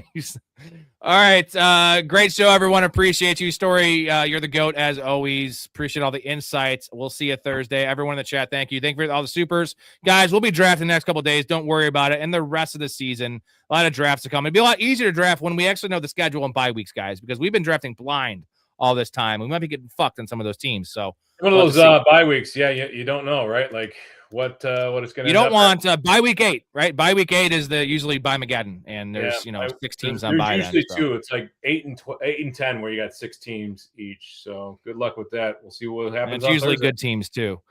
All right, thank you everybody. Love your life. Stay positive and respect each other. We out. You just seem like a good dude. I thought I'd see if you wanted to grab a beer. That's all. I'm glad you called.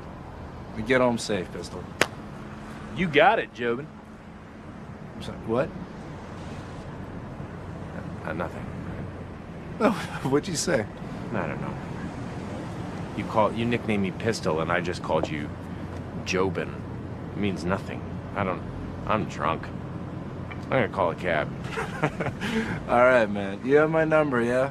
I got you stored in my iPhone.